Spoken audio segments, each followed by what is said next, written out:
Hello, everyone, and welcome to the second episode of Talking About the ADDs, movies. Our guest this week is Jay Hughes, and the movie that he picked is One Crazy Summer, the 1986 comedy from writer-director Savage Steve Holland, starring John Cusack, Demi Moore, Bobcat Goldthwait, and Joel Murray. It's a fun-filled romp about a group of friends spending the summer in Nantucket after graduating high school and helping to save the island from the evils of real estate development by winning a regatta. You know, that tale that's as old as time. Hope you enjoy it. Talking about the ADDs. Movies. We're laughing. All right. Welcome back to our second edition and arguably our most handsome edition of It's Just Movies. That's what are we, the ADDs of, what is it? Talking about the ADDs, movies. There you go, talking about, and we have, I'm John Gatchy. We got Jeff here. Go ahead, Jeff. Hello. And then our guest tonight is Jason Hughes. You might know him from our previous. How's it going, Jay? Good. I'm sure you guys are far more prepared than I am. Well, we in fact we know that we're more. I'm personally more prepared than. Well, you know how to prepare. Right. Yeah. I'm going to, if you'll excuse me, captain the boat today. We are doing One Crazy Summer. It was definitely one of my favorite movies growing up as a kid. So we've decided that I will captain the ship today, and Jeff's going to throw in his thoughts and facts, and Jay's going to come along for the ride. All those watching, buckle up, because Jeff's got 7 pages of notes, so it's going to be a long night. So now that we've lost 3 of you and only 4 are still on, they're good notes. I tried to edit, and there wasn't anything I could take out. All right, well, let's start off these notes. Jeff, you said you have some fun facts, so give us our fun facts. Yeah, so we got fun little tidbits here. For those who haven't seen One Crazy Summer, it's John Cusack, Demi Moore. It's aspiring teenage cartoonist and his friends come to the aid of a singer trying to save her family's property from developers. Is a very generic synopsis. It is exactly 1 hour and 34 minutes long, just like our previous episode, Weird Science. Weird. And it got a 59 on. It has a 59 on Rotten Tomatoes, whereas Weird Science had a 58. So this is at least really, yeah. It's significantly better than Weird Science. I agree 100%. And then 2 quick trivia straight from IMDb trivia. Savage Steve Holland, who's the writer, director, animator, did the animation for the film. He was upset with film critics Gene Siskel and Robert Ebert for roasting his earlier John Cusack film, Better Off Dead, who came out the year before in 1985. The 2 animated bunnies that get blown up at the end of the movie bear a strong and not accidental physical resemblance to the movie critics. Nice. So that's something you can go back and look for. Next little tidbit. Sadly, this was Savage Steve Holland's last movie because according to him and John Cusack did not get along during filming. Cusack was disappointed with their previous collaboration, Better Off Dead, which I think is crazy because that's a great film as well, and was angry with Holland. He must have already signed to do this deal or something. And he said, according to Holland, Cusack finally lightened up after this film, One Crazy Summer, received good reviews, but Cusack never spoke to Holland again, and Holland never made another movie. So it's kind of a Citizen Kane kind of thing. He peaked with 2 great movies and then just retired. Okay. So that's what I have. So let me bring in Jay, because Jay, you actually picked this movie. Did. So tell me your pre-thoughts before we even get into anything. Why you pick it, and all that kind of stuff. I think just like you, this is one of those movies that, like, my buddy had HBO and we recorded it off HBO, and that was what we watched for an entire summer. Nice. So I think it was just one of those things, and it sticks with you. Like 100%. you know, I still thought it was a great movie. And I mean, it's certainly, you can't say that it stands up, but I mean, it was as entertaining to me as it used to be. Right, 100%. And arguably the second best ever Bobcat Goldthwait movie. So you got that going for it too. So. That's the problem I had with the movie. You that dude like, does not stand up. And, dude, I still from the first time it came on screen, I was like, oh no. Oh wow, them is fighting words. We are not. We'll get into, you know, obviously the most iconic scene of the whole movie. We'll get into that later. We want to jump ahead of ourselves. So, all right. Well, the way I kind of want to do it, the way the movie kind of sets up, is it does a good job of kind of bang, bang, bang, introducing characters one after another. So I kind of want to go through them, how each character gets introduced, and then maybe get you guys' thoughts. You know, Jeff can shuffle through those 7 pages of notes and find what he thinks about everybody. I'm halfway through page 1. Right. I don't work for IMDb. I just said it was a love story about finding a love story. That's kind of, you know, the whole idea behind it for me. Even more generic than theirs. Yes. I do like, you know, they do start with the cartoon narration, you know, and it's all about, you know, the rhino that's a loser that represents John Cusack or Hoops in it. And then, you know, his name is Hoops, sucks at basketball. Like that whole beginning of the movie shows him walking through. Cute and fuzzy bunnies are. I can see you getting antsy over there, Jeff. You're looking, you're ready to pounce. You know, it's you know, about him and trying to find the scholarship assignment of a love story. So first thoughts, Jay, on Hoops. What'd you think? I mean, I love this. To me, Hoops is just summertime Lane Meyer. Like, and I just love the character is great. Like the woe is me guy who just things don't go right for, he just kills it. That's perfect role for teenage John Cusack. Okay, Jeff, thoughts? I agree 100%. He is Lane Meyer before he starts going out with Beth. Like he hasn't had his heart broken yet, but he's going to. Whereas Lane Meyer and Beth are from the previous film, Better Off Dead. Also, I would watch a full-length movie version of the cartoon. Cartoon's good. The cartoon's good. It reminds me of Fritz the Cat so much that it's almost a ripoff of Fritz the Cat. But I wanted more cartoon actually in this.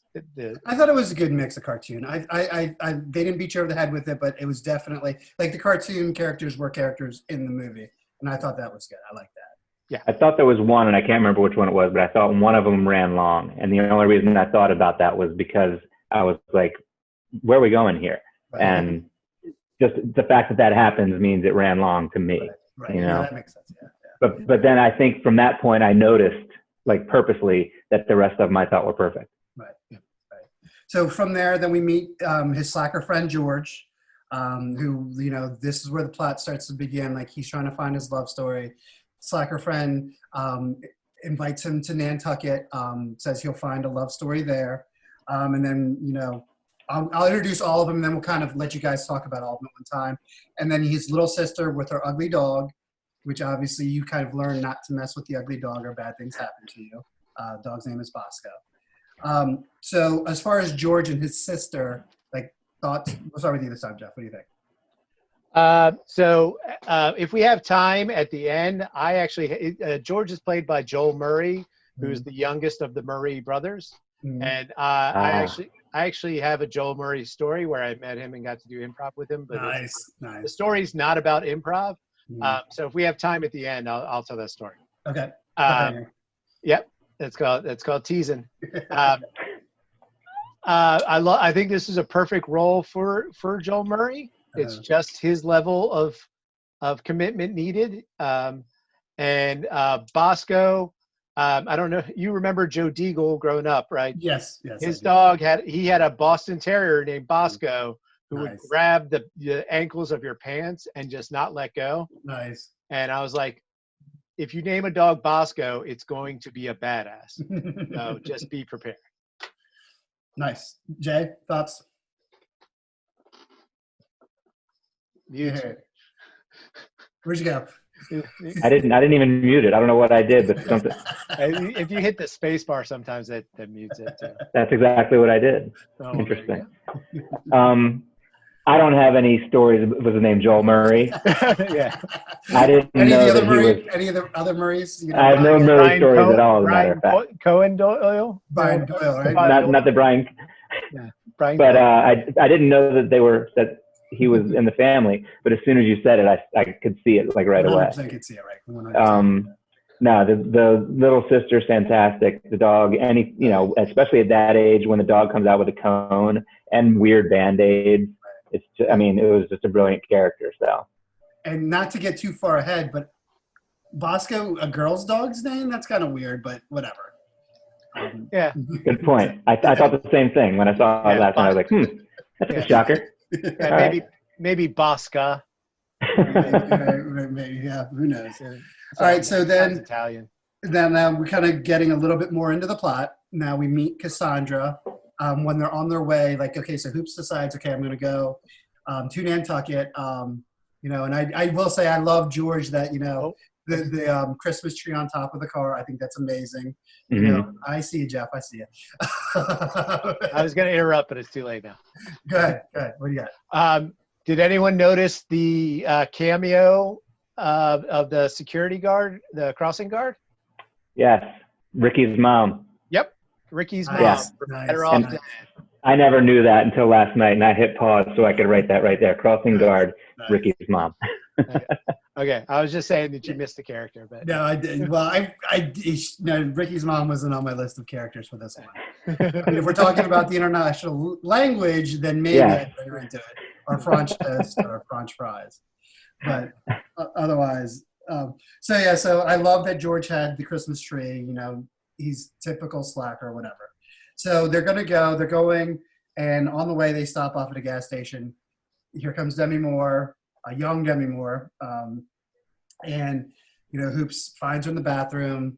I guess and that was a little shady. Like, was that guy a promoter or was he just like a biker gang dude? I wasn't sure, but either way, he was fighting with Cassandra over money, and you find out Cassandra needs money to save her grandfather's place, who hadn't died at that point, because he owed money.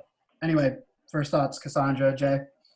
Well, for me, my first thought was that the leader of the biker gang, who was after Cassandra, was the same guy who played Sloth.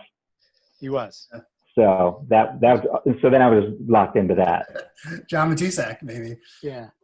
Yes, I didn't know how to say his name. I wrote it down, but I didn't want to say it. Yeah, John Matusak.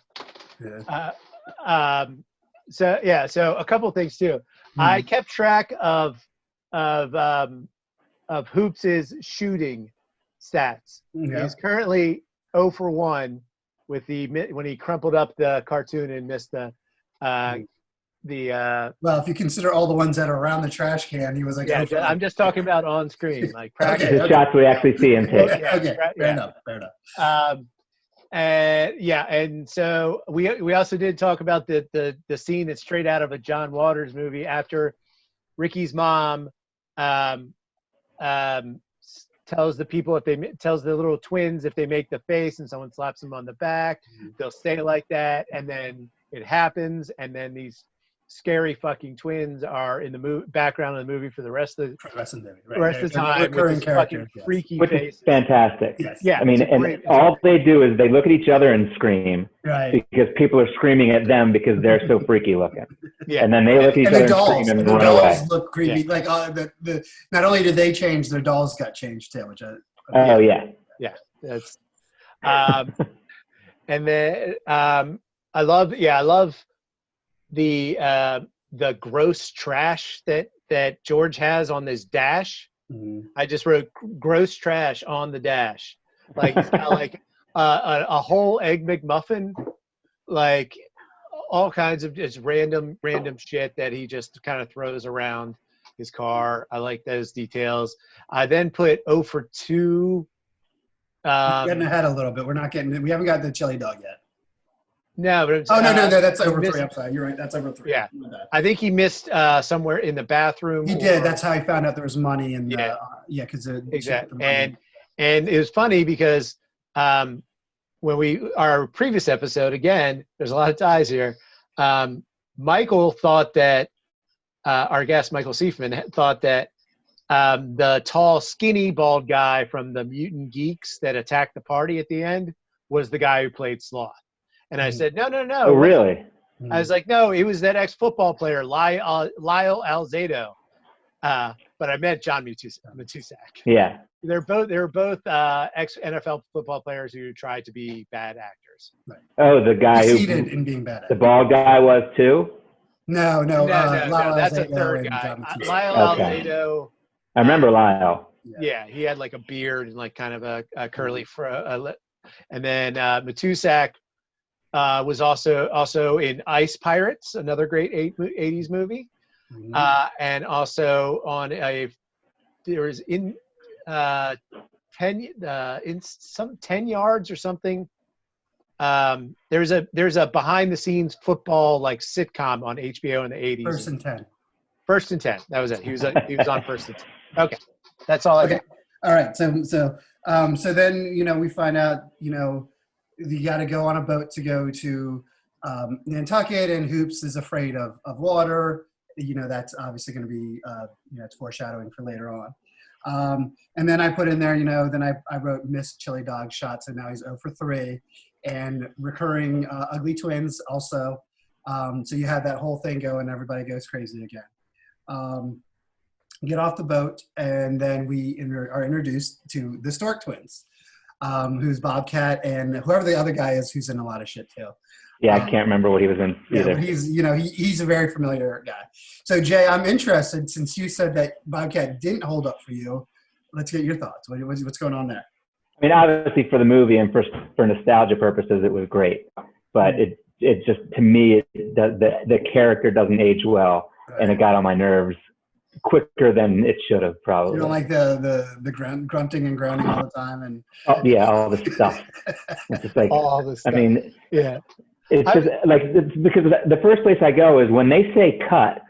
Is Bobcat just like, what do you guys think? Like this, does he break? Obviously he does. He's not that way in real life, but it just seems like when you think about it that way, you just see how overacting he is. Well, he's he's got a very specific character that he can play, right? He can play that, Shakes the Clown, like stuff like that. I think it works.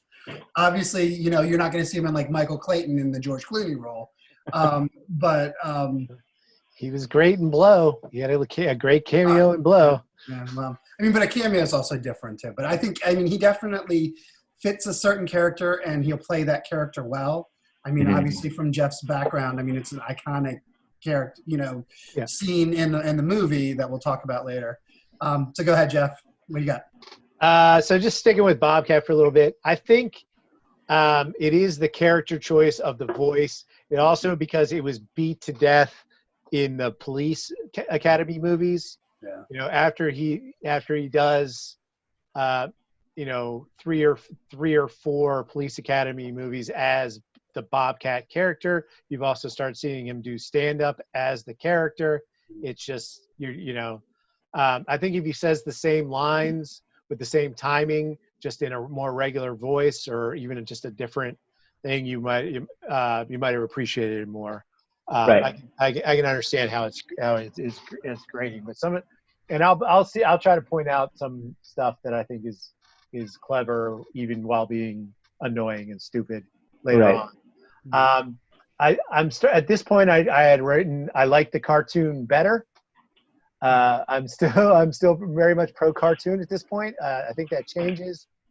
They had a running gag of the Bart Simpson or the Homer choking Bart Simpson. You know how he like fake chokes him. Mm-hmm. So they did that. Like they just meet Demi Moore, run away from these crazy bikers, and after they're safe for everything, they're all like, and it's like oh yeah, that he always does. George, he's always jumping on the shenanigans. George and his shenanigans. They just met. That was so weird. His slacker shenanigans. Yeah, and also the budget for this, I think I looked it up. I still haven't been. No, I haven't seen it. It made like $13 million. I don't know how much it costs because there's like some serious Dukes of Hazzard level stunts and like Fall Guy explosions, A-Team style, like this in this movie. And I think they work. I'm just wondering how much they cost. Like, Right. if they did some of this stuff in CGI, they wouldn't be able to have made the movie.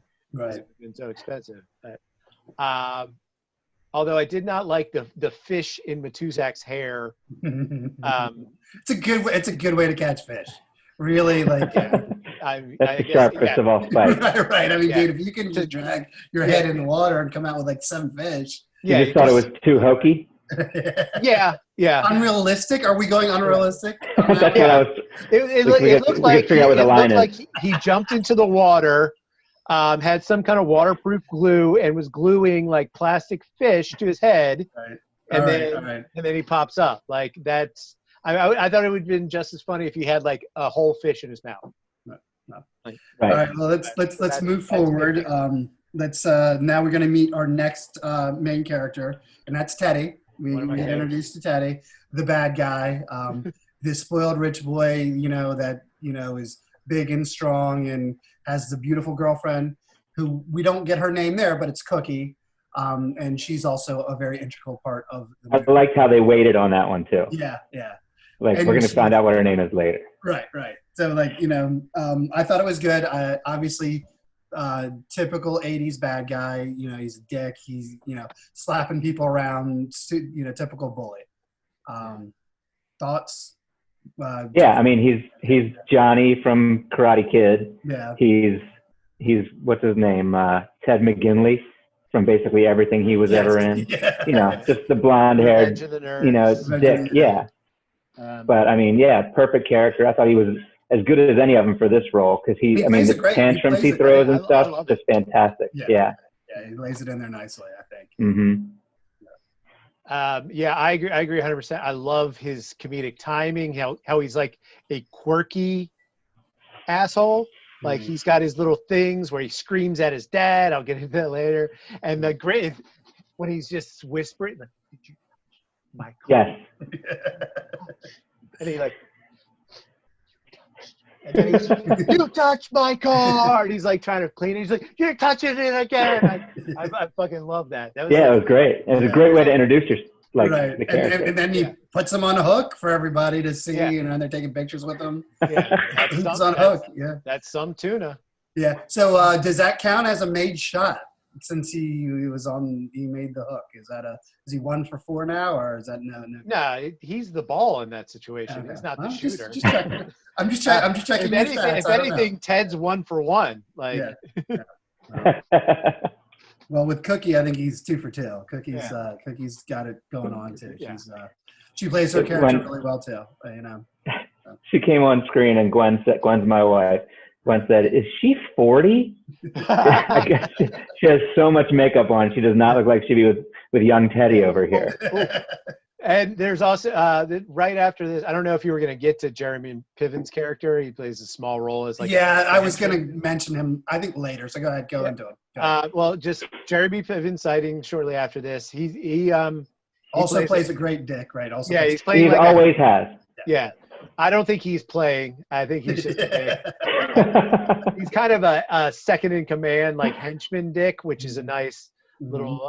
And they're both quirky, but in different ways. Like he's, and later, and there's a later scene I have a note where Jeremy Piven is wearing more makeup than Cookie is wearing right now.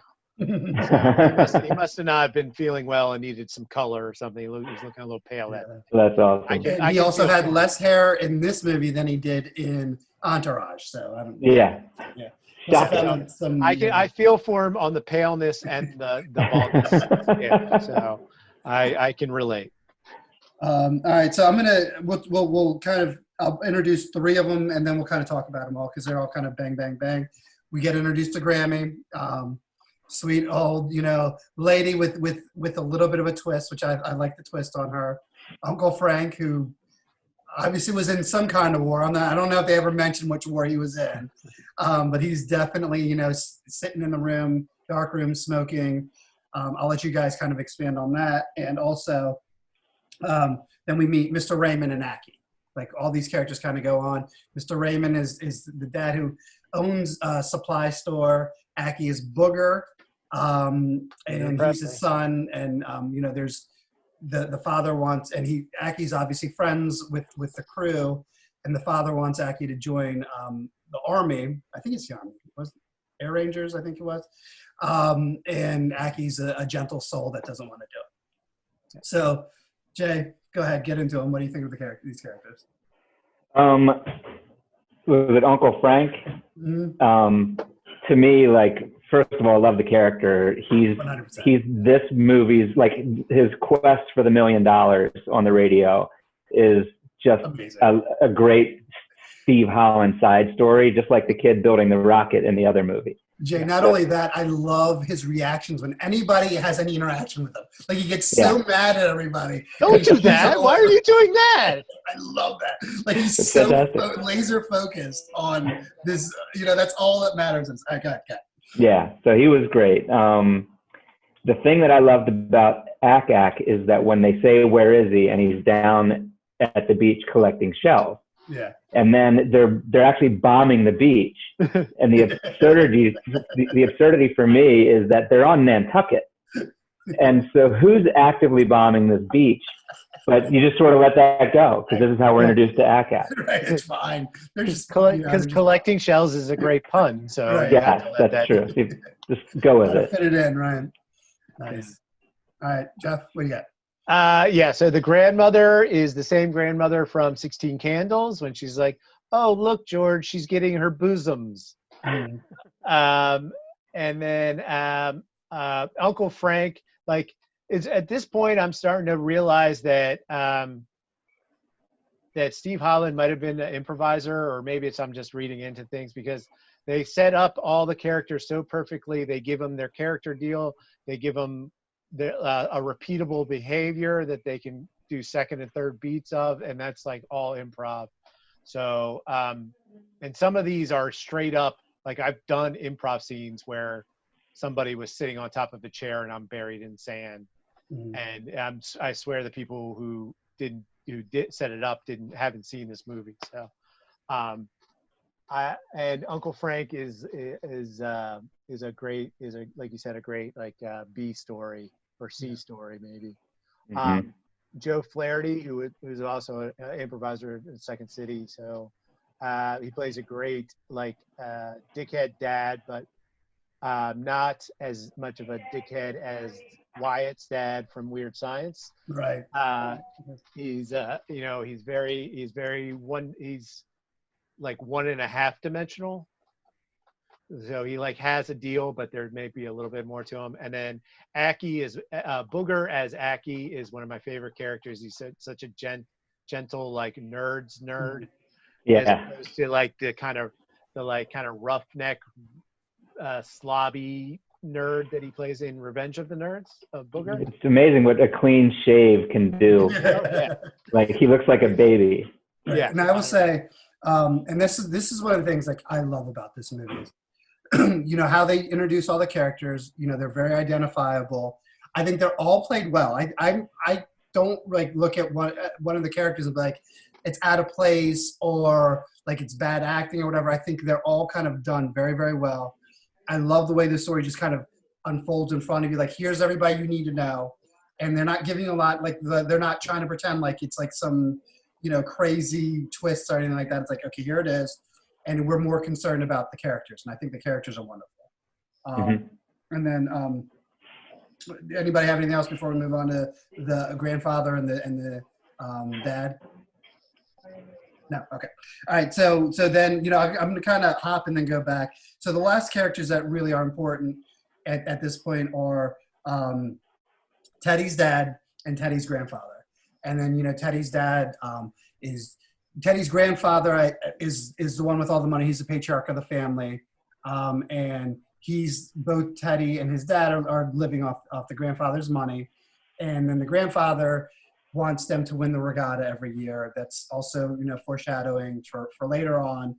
And Teddy's dad is trying to open up his own little community, the Beckerstead Estates, and he wants to have a lobster. I forget what the name of the restaurant was, a Lobster Town or something like that. Is going to be the focal point of the community, and that is where currently Cassandra's grandfather's house is, which soon to be Cassandra's house, because before all this happens, we find out that Cassandra's grandfather had died. There's a little funny scene, where John Cusack bumps into the priest's car at the funeral, but other than that, it's just kind of like, So, all right, what do you think? I love both characters. I love the grandfather, and I love the dad. I think the dad's great. He's a great bad guy too. Totally. The grandfather was also in Christmas Vacation. Yes. So I just love seeing anything that guy's in. Grab my stogie. It was at this point in the movie when these guys are introduced where Gwen says, "How many lunatics are there in this movie?" Because everyone is so weird. Yes, that's what's great about it. It's a hodgepodge. Yeah, I love it. Demi Moore and Cookie are the only two kind of normal characters. Yeah. That's exactly what Gwen said, while saying there's 100% nothing to offer for girls in this movie. Right. Because she wasn't a fan. Well, I mean, I think what is her name? Squid, the little sister. I think And Bosco, who we've determined is a female, right. Have more character development than the two lead females in the movie. Well, there's a little bit with Cassandra, a little bit. I mean, they go into her a little bit, but so I think at this point, like it's safe to say, and then you find what an asshole Teddy's dad is, because he puts the lobster in the boiling water and he listens to it die and scream and all that. So you automatically with the stethoscope. That was fucking diabolical. Yeah, right. They did a good job right off the bat. Like if the mustache didn't tell you he was an asshole, we're gonna double down and we're gonna do the lobster. Right? Yeah, if the fact that it's Niedermeyer from fucking Animal House, or the bad guy from the Twisted Sister music videos, And I think about these guys. I think about these guys too in life. Like he now just knows he looks like an asshole. Yeah. I mean, he's making a career out of it, but he knows that just walking around, he's just an asshole. Yeah. He looks like an asshole from the moment you see him. Jeremy Piven picked up where he left off. and it's a relay. It's a baton. He passed the baton. Now, here's a dumb question. For the longest time, and I'm still not 100% sure because I didn't go on IMDb, is Uncle Frank Niedermeyer? Are they the same dude? Because they look a lot the same. No. I thought I thought they looked the same. For the longest time, I was like, "Is it the same dude playing two characters?" No. No, that didn't even occur to me. Yeah. They don't. They both have put a wig on somebody. I mean, that's not. Yeah, I'm saying they both have slick back hair, but but I actually I looked up the actor who plays him, and I didn't recognize him from anything. But I thought it wasn't Niedermeyer. Yeah. So anyway, all right. So, like I said, I thought it was a dumb question. All right. So now we're going to move forward. Oh wait. I have a couple. Go ahead. Okay. So I put 0 for 4 right before I put Niedermeyer. So I'm not sure. Right before we cut to the scene, maybe he misses something. But anyways, it's 0 for 4. The lobster scream is sadistic. I love the dynamic between Niedermeyer and Teddy, the evil son. Like that is the Anakin Luke story that I wanted to see. Like, I wanted Luke to be a bad guy, and I wanted Darth Vader to be like his mentor, but like constantly disappointed with his pussyfootness, or something, and like it was the Lobster Log was the name of the restaurant, the Lobster Log, which I guess would make lobster rolls or something, or maybe the lobster was like all over, right? They were it was nothing but lobster. They had 3 big trash cans, or like 6 big trash cans full in the back of the truck for that night. I love the running gag of just and if I have to tell my father, "Hello, Daddy," hello. Like as soon as he brought up his name, he would just be he'd be wheeled across the back. Oh, lovely day, isn't it, sir? hey Grampy, hey Grand, you know, like they're just playing that three-way dynamic of. And it wasn't even father. like it wasn't in the he was like that whatever he called him, like that dirty old man or something like that. He's like, oh, hi, Daddy. Goddamn dirty Yeah. old man. And just hello father, hello, you know, it's a great guy. Yeah, okay, that's all I got. You can go. Okay, all right, Jay. Anything else? Nope. No. Okay. All right. So I think now we've got it. All right. Cassandra's grandfather passes. She needs to get the bank $3,000, which isn't a lot of money. I agree. You know, I don't know. Maybe in the 80s it was, but it just kind of didn't.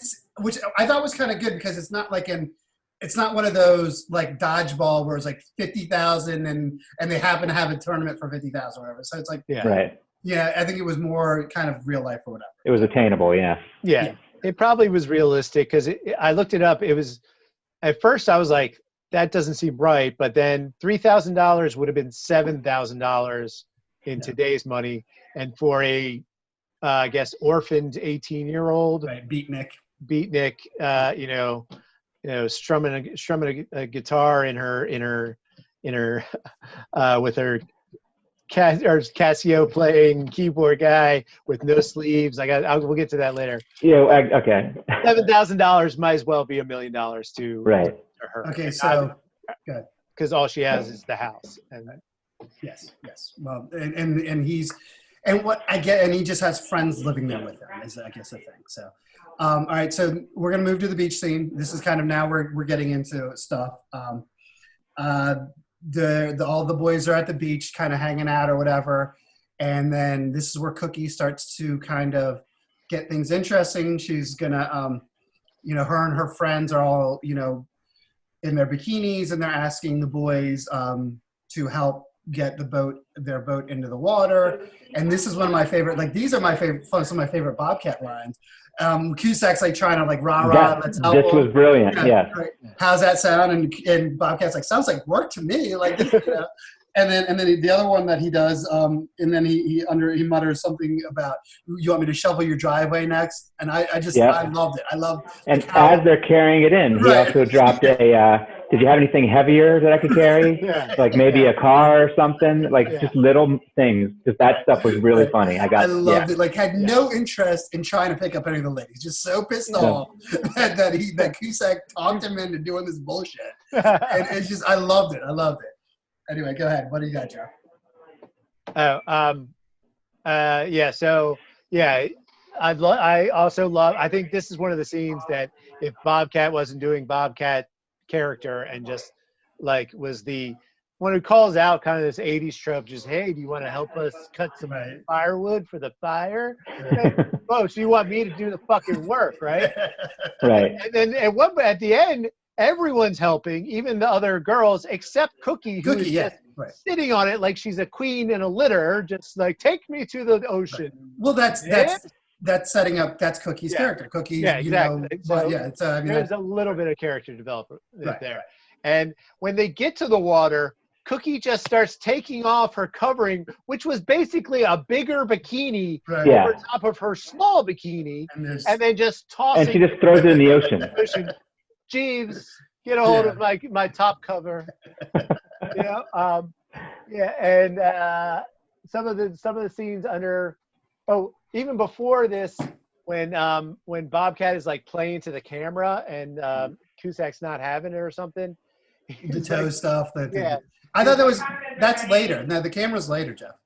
No, there's something he said right here where it says, oh, by the way, there's a second fatality. I forgot about this. The first fatality is at graduation. Cusack throws up his cap and it lands in the back of the person next to him and he dies. Right. Or he gets knocked out. We don't know if he's dead. I'm calling a fatality. 1 for 1 kills. You could say that's his first hit shot, but I won't. And then the kite, the kid that grabs the kite, he's clearly dead. No. Oh yeah. No, you come back. No, you come back when George pops the balloon. and he goes under the thing for the second time. They cut to him. The kid's in the air. No, really? You got to watch it again. You got to watch it again. Yeah, he's in the air, but he's not going to stay in the air for the rest of his life. That man is dying. No, I think George knocks him down. I think the circle's complete. I think Bobcat got him stuck up there, and I think George knocks him down. Agree to disagree. Right. And then one of the things he said, I offer you my body, and now I'm like the biggest jerk in the world or something. I forget what that was from, but that was a line in this before Cookie shows up. No, it's because that is when Cusack's drawing and they're talking about what he needs to do. Oh yeah, he's like, and then like, we'll nude model. And he's like, no, that's not necessary, guys. Yeah, and he's like, oh, I offer you my body, and now I'm the biggest jerk in the world or something. Yeah. Right. And then his boats are heavy. I'll get a hernia. That was like the brother. That was his one little child. Yeah. That's all I got. All right, Jay, what do you got? Did Jeff take everything? Basically. I mean, the one thing that surprised me was when Cookie said we have room for one more, and the boat clearly didn't have room for the people that were trying to get on it. Like she's sitting there, and there's maybe room for 1 or 2 people, and there were like 6 of them. And I was waiting to see how they were going to. They just faded out of the scene and went to the next one, but it was a bit like. I guess you had to pick a boat that people could actually carry, but you didn't need like a crew of like 6 or 8 chicks to try to get on it. Yeah. Well, before they actually carried the boat, George was buried in the sand and asked for shade, and then I think it's Cusack. I can't remember if it's Cusack or Bobcat. Somebody puts the chair over his head. So while the boys are helping the girls, then along comes, and I wasn't sure on this one either, and you guys might think I'm crazy. Was that a man or a woman? He looked very manly, but there was also some, like he had womanly hips. I wasn't sure which way it went. Like I wasn't 100% sure. What a weird dig. I thought it was a man. Yeah, okay. So we'll go with man. Jay, are we consensus that was a man? Yes, it's a man. Okay. So, and then a portly gentleman sits down, which is also weird, like open seat. I'm just gonna sit here. I have that. On the beach, and like with his bag of food. You went, instantly. Like you cut back, and there's food everywhere. Like he wasn't messing around. Like he was, training for one of these eating competitions because there's food everywhere. And I won't say too much because I know Jay, you guys want to add some stuff. And needless to say, stuff happens. So he has to get rescued by the ambulance because of some of the foods he's eating. He ends up going to the chili, and the chili obviously caused some gas or something, and George needed. And I love the fact that they fought over who would give him mouth to mouth. Yeah, that's that's obviously one of the funnier parts. Jay, I don't want to take too much, so go ahead. What else do you have in there? What else? The thing that I thought was ridiculous, aside from the fact that there was just like an entire chicken carcass around the guy's feet, and I also noticed that down on the corner, the Creedence song is the entirety of the scene. Mm. So he eats all of this stuff in less than 2.5 minutes. That's my math, but. And then poor George how long is he supposed to have been under the chair? Because he's reaching for that food. He's like trying to get a bite of a chicken carcass, which, nobody's that hungry. Nobody's that hungry. I guess George is in survival mode at that point. I guess he's 30 seconds in. That's what I'm saying. I got shelter. I need food. That was my takeaway. Nice. All right, Jeff, what do you got to add? So both these guys are disgusting. Like he's complaining, but he's not complaining now. Like, why isn't he screaming bloody hell? I think he wants to see it go. That's why I thought this was an improv scene, because nobody would stay under there like, oh wait, he's dropping some food. At least I got, oh, what's this? Oh, okay. And also a man coming up to an empty chair in the beach, sitting down on it. He's a monster. Eating a can of chili with a metal like the gallon size Right. can. with a He's a metal monster. That guy's a serial killer. He's 100%. He's not even like sociopath. a sand shovel. Like that would make, that might be something you have lying around. Like, oh, I found this can of beans already, or a can of chili already open. How can I eat it? Oh, sand shovel. Yeah, but that's never happened anywhere other than an improv scene. And I think it's great acting by the paramedic to set things up. You're like, what's this? What's chili? You're doing mouth to mouth. I'm not doing mouth to mouth. It was great, Well, background. I don't know if it's the first one or the second one, but one of them actually starts, and you can see like they're totally disgusted by what It's the other one, the one on the left-hand side of the screen. He starts and he's just like, you're doing, and they're like the same time that they both discover that they don't want to do this. So they're like, it was And obviously, still as a 45-year-old man, I think it's funny. But obviously, when I was I was like 12 or something, and when it was made, I peed my pants on that scene. Like that is brilliant. Right up my alley. So, and then I think the last thing that is important from all this stuff is then they cut to like Hoops is telling Cassandra the story, and then Hoops promises to be with Cassandra to watch her at the Dewdrop Inn, where Cookie had already invited him to a dinner that night, and we'll kind of get into a little bit of that later. So he's got these conflicts where he wants to support his friend, but Cookie's the gorgeous woman. That's the love story waiting to happen, and so that's kind of his dilemma at that point.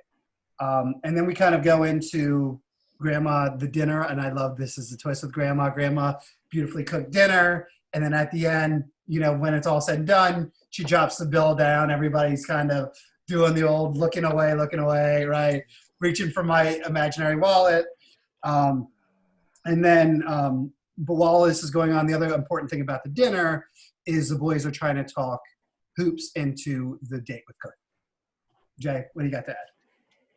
The scene with them leaning up against the boat when he's talking to Cassandra there, that is the same boat that they used at the end. Yes. But when he was stuck in the sand as she was walking away, which was another question I had, they walked to the boat together. And then she was like, well, I got to go. And he was like, all right, see you. And then she was walking back, and they both came from the same direction. So right. I just thought it was going to be one of these awkward walks home. But then he's stuck in the sand up to his knees. And that was just great comedy right there as he tries to jump and he's stuck. But I wanted to know how long he had to stand there before they could actually say action. Right. Because it seems like it must have taken a half hour to get that deep into the sand. But that's just the way my brain was working at the time. Yeah, so there's a lot of 80s tropes in this movie. Quicksand is one. Being buried in the sand is another one. There's more too, but like with the scene with Cusack and Demi Moore talking about going to the show after he's already agreed to go to dinner. First of all, they're at Grandpa's house and it's dirty. Like Grandpa did not clean his shutters and his siding very often because it's got like green mold on it. And Hoops goes from I'll try to be there, maybe kind of have something to do already tonight to I'll be there. I'll be at the first table. Like in 30 seconds. Right, because she said she needed a friend and he felt obligated. And Grandma, while perhaps uncouth, $15 for 5 people for a home-cooked meal. Yeah, I mean, that's not bad. That's not bad. No, that's not too shabby. That's like 17 with tip. That's not bad at all. And then it doesn't take, and you said they're convincing him. It doesn't take much convincing him. Right. Basically, they're telling him that they'll help him get away with it. He's like, oh, well, if I have this crack team together, there's no way this could go wrong. I don't think it took much arm twisting for him. No, and my favorite was George. He told Hoops to quit thinking about himself all the time. Like not going out with Cookie was being selfish. Yeah. I just thought that was really funny. And then so from this you get the whole they've just devised a plan where Hoops is going to go with Cookie to the movie theater. Teddy is at an event, a family event, where they're going to announce the Beckerstead Estates, which is Cassandra's dead grandfather's house that she's trying to save. And so the Stork twins are going to watch, and then they're going to relay the information to George, who George is going to all of a sudden be protective of Hoops, which didn't make a lot of sense either, but whatever. So that was the master plan to get Hoops, and then afterwards Hoops was going to go to the Dewdrop Inn and watch Cassandra. So he's going to try and have his cake and eat it too, if that. So I'm checking time here real quick. We said you guys, it's 9:40. Do you want to keep going, or? We can do. You want to do one more since you already set that stuff up? We'll just. Okay. Yeah. I just yeah. Okay. So now we're kind of getting into the actual plan getting played out. A lot of stuff kind of going on. Any thoughts about the crack plan before we go any further? Like, we're all kind of on board that that's a dumb plan and it's bound to fail like immediately. Like, there's no way it's going to work. Well, what I liked about it was that at this point in the movie, they're just jumping right into the plot. Like, there's no bullshit. Like, right. Now it's, act 2, let's get going. Couldn't agree more. Like, I love the structure. Like I said, I love the structure. I love here are the characters. Now let's go. We got it. Let's go. Yeah. And I couldn't agree more. But yeah, I mean, you need to have a plan that is going to fail, because that's where the comedy is going to come from. What else are hijinks going to ensue if right. They fail, right? The drive-in scene I thought was great because he's just like he has a bush and sunglasses and like a pith helmet or something in the shotgun seat. He's Jeff will get to you. Like he's in the movie like with Cookie, like. Good. Well, first of all, I guess before we get to that, he decides this is crazy. He does another. We go cut back to the cartoon, and and then he goes to the cartoon where he's getting pounded by Teddy into a goo, and he's like, "No, the hell with this. I'm not doing it." And as he's getting ready to leave, Cookie's at the door, and then she takes him away to the movie. Go ahead, Jeff. You had something to say. Oh, okay. Yeah. So, about. Oh my God, I'm all over the place. Yeah, the pith helmet and the sunglasses. Where did he get those? Like, I know he had 2 little bushes too. Like, okay, he could, they're at a drive-in movie. There might be bushes around, like hedges or something. He could have, but he had sunglasses and a pith hat just in case that opportunity. Or Cookie had it in her car. Right. That had to be the case. He didn't have a backpack or anything. Cookie's that kind of girl. She likes Cookie's kinky. Yeah. Nice. Speaking of she has solid shoulder pads in her date outfit. That's 80s trope. The shoulder pads, the triangle shape. Every shape, every man and women desire a triangular shaped woman. I think it was a dick move with the splash by, where they drive past. They just happen to be driving past to me. More. Oh, and I had a note here too on that.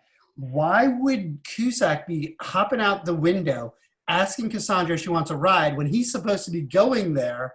That's true. And he's with his date that he's like, so I think the whole thing standing her up. Right. He's standing her up, and he's with another woman. And he's like, "Oh, hey, you need a ride?" Like, I was like, "Dude, you'd be ducking." Like, that's where he pulls out the bushes and hides. Right. So I didn't get that part. Like, I was like, I would never.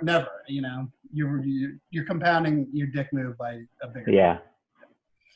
And then with Bobcat's little scene in the trailer right before the greatest scene in the world.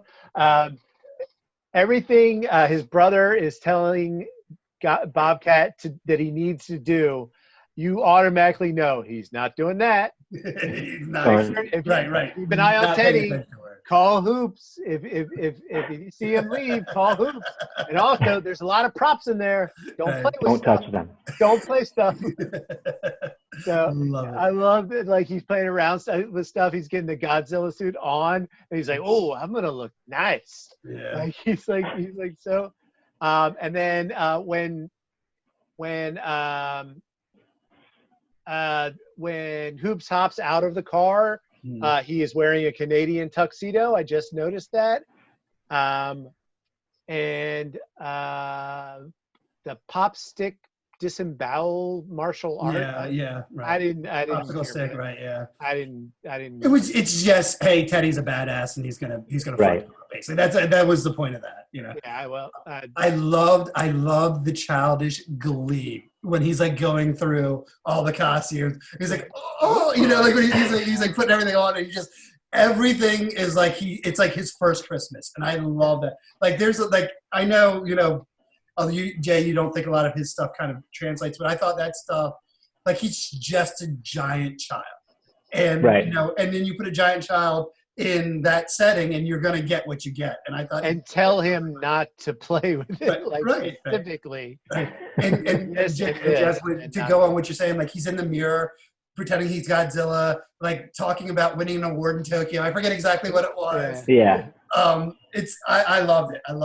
Jay, go ahead. You got anything to add on that? I mean, that's obviously a classic scene, the scene that's behind Jeff. We haven't really gotten there yet. We haven't we're building to it. Like, and that's the other thing, we slowly built to this scene, which is amazing. So then he notices he's late. You know, you can see him, and obviously he can't take off the Godzilla costume, which thankful for all of us because, you know. And I really believed he couldn't get it off. It wasn't one of those things where he's like fake, like it felt like he was like pulling on where the seam was, and like just but I mean he still. Well, I guess this leads into the next scene. The fact that he's so we're there. So now we're in panic. Were we gonna break? You want to break now and then get into it? Okay. Yeah. Do you want to just text when you guys are ready, Jay, when you're ready to go, and we'll hop back on? Yeah, it'll be probably 20 minutes. That's fine. Just group text. Okay. Yep. All right, guys. See you guys in a little bit. Do we just leave this running? Do I have to sign back on? Yeah, real quick. Listeners, we're going to take a quick break and we'll be right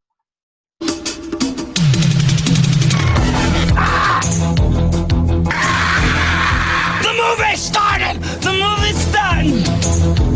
Not really. I just want them to come running in from the lobby thinking that they missed something. Hi! I'm Ed Stewart, movie star, also known as Bobcat Goldthwait, and me and my friends John Cusack and Demi Moore. I hate boats. I'm not getting on any boat. I beg to differ. Just had one crazy summer. Your dad said you were collecting shells. Shells! 57 millimeter! We did all the normal things people do. Hey, little boy, will you hold on to this for me? Made friends! Sorry! Oh, no! Saw the sights! Please, your enormous is anything but chilly. Killed our own food! Dazzled women! Are you ready for me, Hoops? We were party animals! Everyone loved us! My car. And we loved every minute! By the end of the summer, I felt I'd grown a lot personally. I felt a little bit better about who I was and where I was going. Okay, let's move it out. Here we go. Wave. It really was one crazy summer. Okay. Welcome back from the break. We are, I guess it's apropos because we took a break in the movie, like an intermission. So we're back at the drive-in, kind of getting into things. I think where we left off was Bobcat's childish glee of all the costumes and stuff. There were a couple things that I wanted to, I guess, point out about the drive-in. And the reason why Teddy knows and the reason why it's an imminent danger is because Piven, once again, being the asshole that he is, narcs out on he sees Hoops with Cookie, and he's the one who calls Teddy to get him down there. So that's where now we're in a situation where Bobcat's not watching his back, not watching Teddy. We know Teddy knows. We know Teddy's coming, and I think, and also George leaves, right? Because George ends up at the trailer where the costumes are, right? So no one is doing what they're supposed to be doing. except for Pivot. He's the only one who's doing what he's supposed to He's the only one doing his dickhead Right. job. Right, He's right. being an asshole. do. Right. He was like, He's leaning I have a in. job to do, and God damn it, I'm going to do it to the best of my ability. Yeah. Everybody else, whatever. So, okay, now we're going to get into it. So, cut to the Dewdrop Inn. It's a dud. And I did have a question about this because I looked for this. Does Demi sing the first song? I know she sings the second song later. My vote is no. I don't think she sang the first song. Yeah, like why would they ever sing one song and not the other song? I don't know. I thought that was weird. I just thought that was strange. Because then I mean, I went crazy like Googling like the soundtrack, and I'm like, okay, she's on one of them, but she's not on the other one. Maybe they spent too much money jumping a motorcycle into a lake, and then spent too much money on the fish on the tape to the head. Yeah, just ran out of cash. They couldn't afford the professional singer and just gave Demi a shot at the second one, and she I don't know. I mean, dude, they must have paid some money for the music. I mean, there's some pretty big hits on it. So yeah, I think it was a different time when it came to that stuff. I felt like recording artists make so much money on albums back then that like things like movie rights and music videos weren't. I mean, you know, like radio play was big. I think getting your songs out there was more important back then than it is. Yeah, it was like free promotion almost. They were like, please put my song in your movie. Right. Okay, so let's get to it then. Let's get to where we all want to get to. Okay, so now scene is Bobcat dressed as Godzilla is at the house, hiding in the trees, watching to see what Teddy's doing to make sure he's now manning his post. There's a lot to get into here, obviously. I'm not going to say too much. I will say this. Everything about Godzilla and Bobcat is hilarious to me. Even in the beginning when he's like got the cookies and he's trying to throw them up, he's trying to catch him in the Godzilla. Like I literally like still laugh, like tear laugh every time I watch this, what's coming up. I'm not going to say too much because I'm going to let, you guys kind of live in this moment because this is such a great moment. I think this is one of my favorite scenes in a movie of all time. Anyway, Jay, what do you want to get into? What do you think? What do you think? I mean, I love the smoke coming out of his mouth. I don't what went in there. Was it a cigar? Maybe I'll take some. The grandfather smoking a cigar. Yes. Done with the cigar, throws it, happens to land in Bobcat's and Godzilla's mouth. All right, go. Yeah. I kind of had forgotten about the Asian guy that Niedermeyer was talking part to. of this movie, right? Yeah. Racist part, yeah. And I thought it was interesting that it never occurred to me as a kid to put that together. Right. But I mean, that, I guess at the time, you're right. It's definitely slightly racist, but that, at the time was, It fit, right, 100%. it was okay, yeah. Yeah, you were, what we said in the first episode with Michael which hasn't aired yet, so obviously you've never had a chance to see it, is a lot of these movies, like there's a Jim Jeffrey quote that I paraphrase that, there's a line. In the 80s, there was a line of what was acceptable and what's not acceptable. Today, there's a line of what's acceptable, what's not acceptable. They're not going to match. So I'm not going to judge these movies off of today's line. I'm going to judge them off the line in the 80s, right, which is a lot different.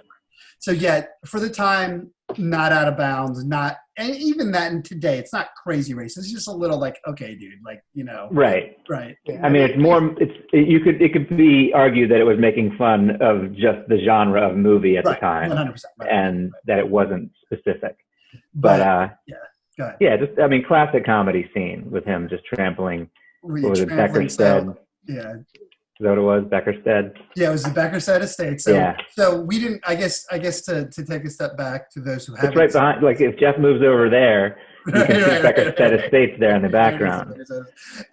So to those who haven't seen the movie yet, so originally when we go way back to the beginning, when we introduced to the asshole father and we were talking about, with the grandfather, hi daddy and all that stuff, they actually have the family, the father has like a model of the community that he wants to build. So it's got it's got Beckerstead Estates, as you can see behind Jeff. It's got all these little houses, and then the lobster log, is that what we decided it was called? Yeah. He's stepping on right now. Getting stepped on right now. Yeah. Okay. This is the path of destruction begins right to left on your. So what happens is so smoke in the mask. So Bobcat's going crazy, and this is where the Bobcat you lean right into it, right? You lean right into the Bobcat, right? So he's howling and screaming like Bobcat does, and he's just he's stomping on everything, and they play the Godzilla music. Perfect that they play the Godzilla music, and he's destroying it. So go ahead, Jeff. You can take over a little bit because I don't want to. I got a lot. Jay, do you want to go first? Or I mean, okay. Because I go back even to the scene right before the greatest scene ever, where Grandma is taking everyone to are they taking them to the Dewdrop or to the drive-in? They stop to get gas. Yes. And I don't think they're taking them either. I think she's just taking. I know the two guys. Yeah. Yeah. So it's Taylor Negron and the Sniglets guy from Saturday Night Live in the 80s. Rich Hall. Yeah.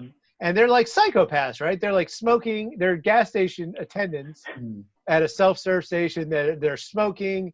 They're talking about putting Bosco out of her misery. It's like, and I was like, this is why I don't watch horror movies, because to me, any movie could potentially be a horror movie. Because and this could be the beginning. Like they could be the psycho killers that come back in the third act. 80s trope no, that was the previous gas station scene. This is and then she rolls up the window. Yeah, she pulls the bullet tooth Tony move from Snatch, where he sticks the tie in the thing and starts taking off. Maybe Snatch pulled a One Crazy Summer move. Yeah, I think that's what happened. Yes. Well, I mean, I don't think just it wasn't timeline-wise. Right. It wasn't like the grandma just had enough. Like she's had enough. Like you two jokers, I've had enough of you. I'm going. And it was the girl that rolled up the window. Okay. Yeah, the girl rolls up the window. Grandma doesn't have any idea what's going on. Okay. And she's like, I'm done. Well, you two clowns or jokers. I forget what she calls them. She rolls out. Girl rolls up the window. And she guns it. Yeah, and ties. Grandma floors the car. She's like, 100%. I've had it. Grandma's not playing. So and then so I guess they drag him for a bit. They kind of cut away pretty quickly. Yeah, we cut to the Dewdrop Inn. I wrote, I just got that joke. Like it's Dewdrop Inn. Like, I literally just got it right now. Yeah, really. I was like, oh, okay, because I've heard that Dewdrop Inn before. Like it's, anyways. So keyboard intro for the song, check. Guy in sleeveless button-up shirt, check. Cassette tape deck as part of like the PA system in the back. It's just like like they're pressing record and play at the same time because they want to get like tape of them live. Check. And then the Asian guy from is actually Eddie Lee from Big Trouble in Little China. He so at least they got an Asian actor to play the Asian person. It's right. Mickey Rooney up there doing or Jerry Lee Lewis doing terrible just terrible things basically. Everything with Bobcat and the Godzilla suit is comedy gold. We have our first black actress or actor as the like the grandpa's attendant at the party. Well, no, I isn't the backup singers are in the second song. Right, no, but at the house, the maid is black. Yeah, that's what I said. No, but before, like when in the okay. Earlier when they introduced them. Yeah. Okay, so but it's same. Yeah, it's like 30 seconds. Yeah. A lot of smoke. And then we go to the second Homer Bart joke, which is Dad Niedermeyer choking Eddie Lee. He said, "This is a great party, really great party." Yeah, which is I don't know. I think that's weird. and then he's wearing a neck brace in the next scene. It's like and not at all pissed because they sold them the mortgage. We're jumping ahead. Yeah. Not even like whatever I gave. He choked me out. I'm cool with it. He took over your mortgage, which is that in itself is kind of weird. Yeah. So yeah, I mean, I love I love the Godzilla. Bobcat Goldthwait was made for this one. Oh, totally. Yeah. It was him in his glory, and it was just so great. And I love when he's trying to take the mask off. It's like if you watch an old Godzilla movie, that's like he would how he would shake like that. It's just like what Godzilla would do. And it's just all the mannerisms, everything was just so spot on. I loved it. I loved everything about it. Yeah, great scene. Yeah.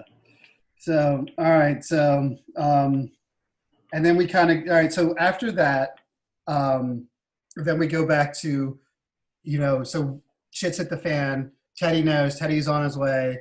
And then Hoops and Cookie decide they're going to leave the movie because Hoops gets freaked out because the movie's about a psycho killer who kills a dude that touched his girlfriend at the movies. So, he was like, this is a little bit too much on the nose. Let's get the hell out of here. So they want to get at some point and watch the moon rise because Cookie's trying to get some loving, I think. So they go out there, and then you cut to the scene where Akak's father, I guess they're Boy Scouts. I don't know if they really said what they were, but they're a Boy Scout type group, and they're doing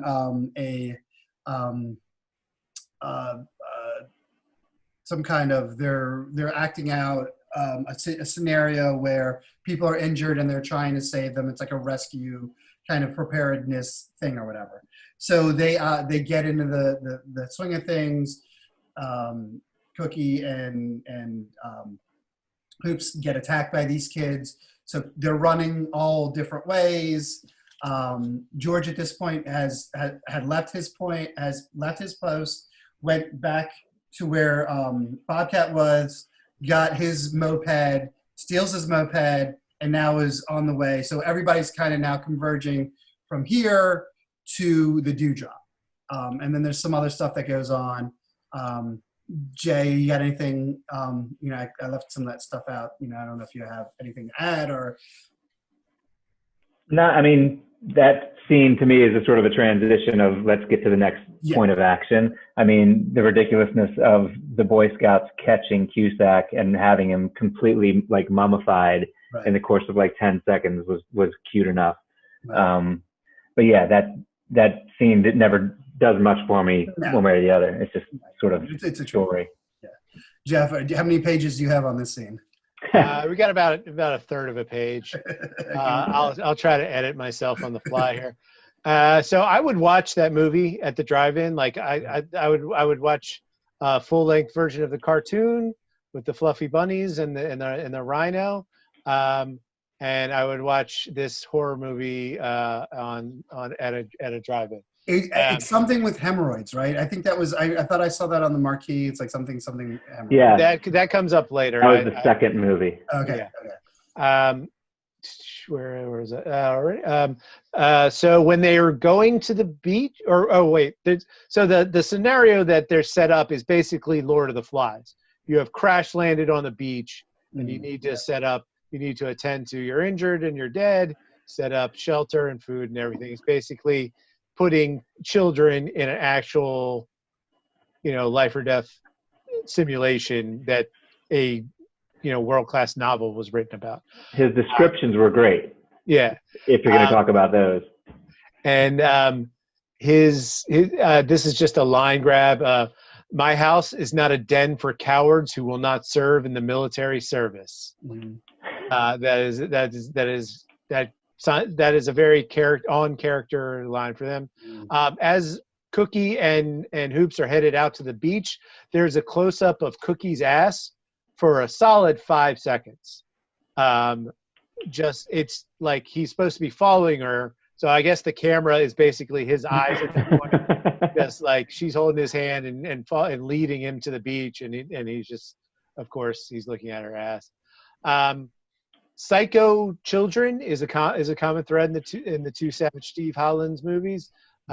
These psycho psycho-saving Boy Scouts are like multiple newspaper guy who wants his $2. 8 weeks, 16 papers, $8 or $2, cash money. He says, "Sorry, Jimmy, I don't got a dime. Didn't ask for a dime. $2." With his comb, with the comb, and then when the kids get to meet up with Egg in the Godzilla, he tells them, "It's just a costume, you little jerks." I feel like every mascot has had a point where they've said that to children. Like, I am a person. I am just surrounded by by Philly the Fanatic.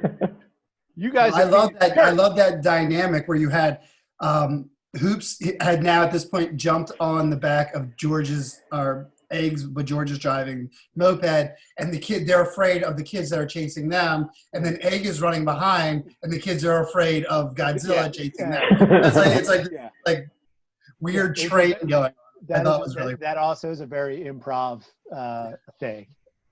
And then I think the other thing that you need to know is then Cookie, while running away, you have Teddy and Piven running up, driving up in the Ferrari. They see her on the side of the road. She runs out, hugs Teddy, blames everything on Hoops, and says it's all their fault.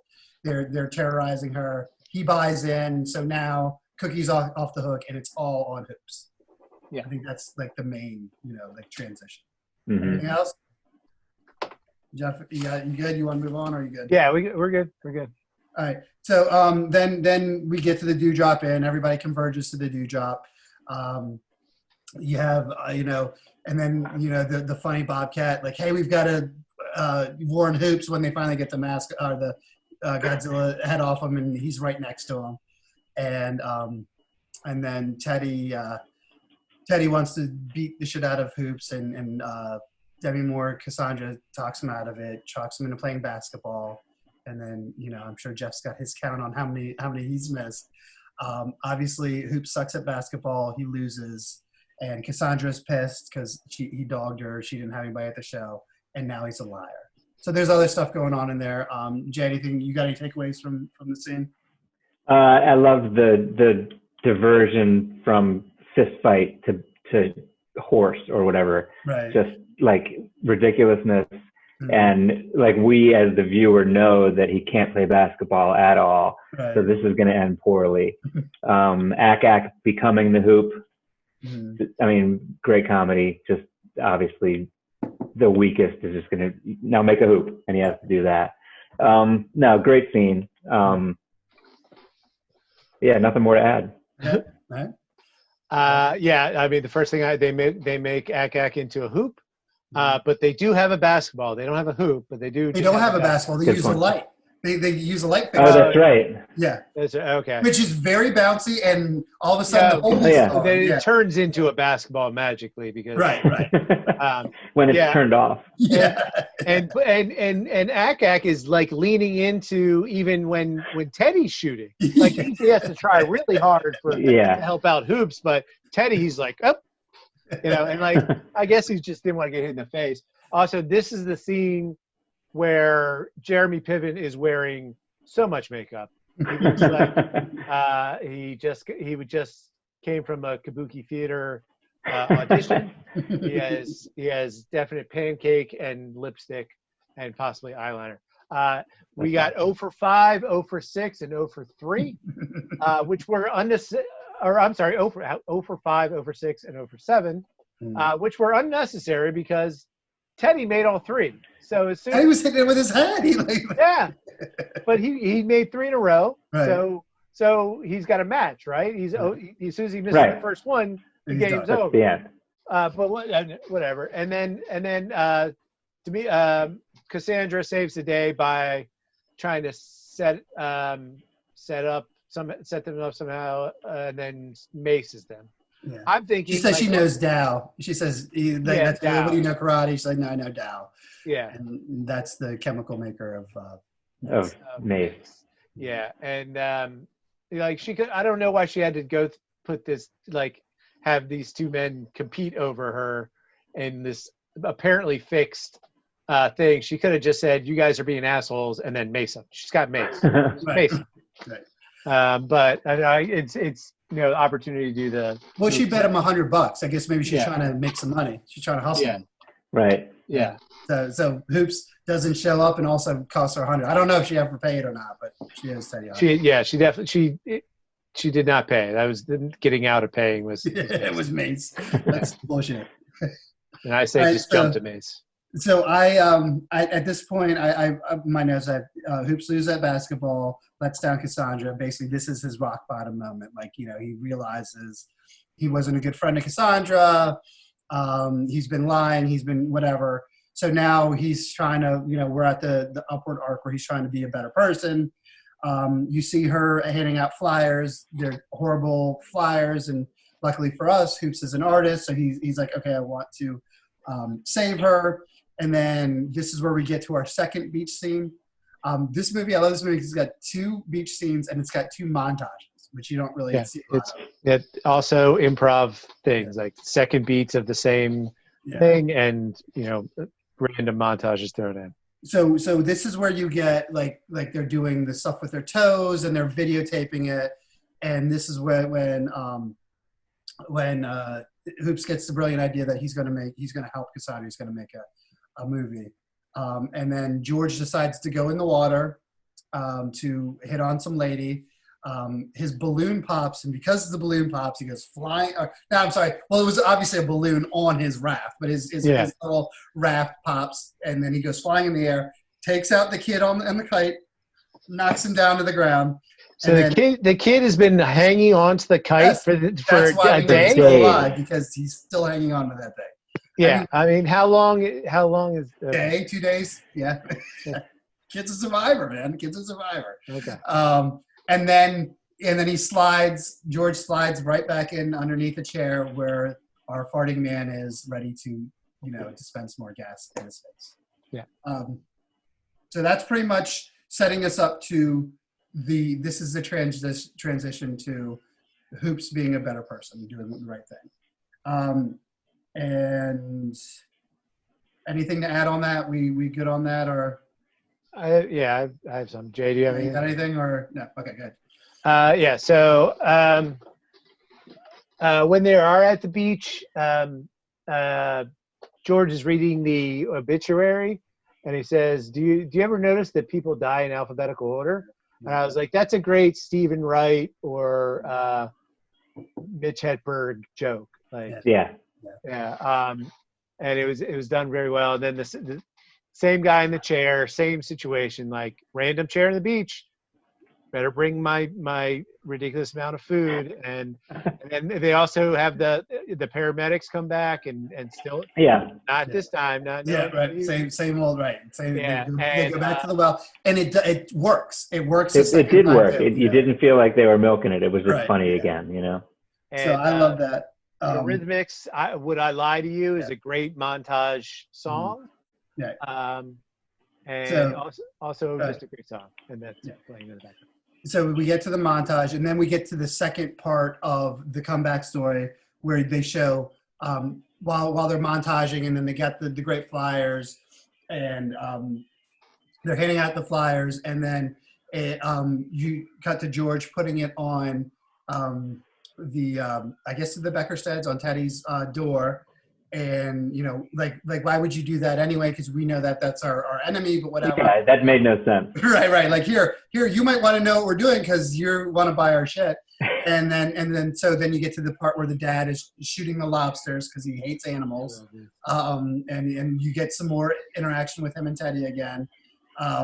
And then so it sets up, we set up a couple things there. They want to stop Cassandra.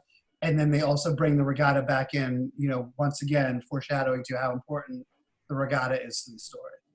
So anything you want to throw in there? I mean, the dad shooting the lobsters, like the way he was talking to Teddy in that scene has always creeped me out from the very beginning. And it's just like, obviously it means it was perfectly played. Right. Because he's just a creepy weirdo. And, I mean, it just the way he was looking at him, just odd, dude. That scene's always messed up. Great. And that's a part of a great scene, right? That's a great scene. Yeah, exactly. Right. Yeah. So I also have a part of the montage was that they went back to the drive-in to see Satanic Hemorrhoids. That's what, yeah. And this is basically the invention of the pop-up ad, right? They have a smaller film projector that they're projecting on the corner of the large projection screen. Pissing off everybody, which I think they're pissed off everybody at the movie. They're like, none of those people were going to the Hughes. Right. They know where they're not going now. Yeah. Maybe to go punch somebody in the face and leave. That's everyone's throwing popcorn at them, and they're just like shaking each other's hands. They're like, right, like, great job, man. We pissed everybody off. Like, nobody's coming. Mission accomplished. Yeah, this worked exactly the way I planned. Yeah, that's oh no, the lobster scene too. Yeah, so he's not. I mean, it's basically to have a picture. It's two like targets kind of on a rotating thing that the sun has to like rotisserie turn, but he's like kind of trying to hide behind the things, but that's also what he's shooting at. So he's kind of putting his head where, and I love the fact that when the Stork twins show up to pick up the car for a tune-up or something, the Jag, he drops the keys, and then he also hands him the lobster with the bolt still in at the lobster, and just, here, take this. Here, get rid of this. Teddy's such Teddy. I mean, such a great character. Really is such a great. This is the first time we also. Go ahead. I was just saying he's mean, but he's quirky too. Yeah. So he's like. Yeah. But this is the first time we see that Teddy is abusive to Clay, the other Stork twin. Yes. And that he actually kind of broke up a little bit there, which leads to what happens later. Yeah. Yeah, no, absolutely. Like, you definitely, like, you see, there's and they also do mention Teddy loves to swim laps. Like, that's how he gets his exercise. That's how he gets him buff. And that's part of the back and forth with the dad and the Teddy. Teddy wants to do his laps. He doesn't want to shoot doing my laps, Dad. Right.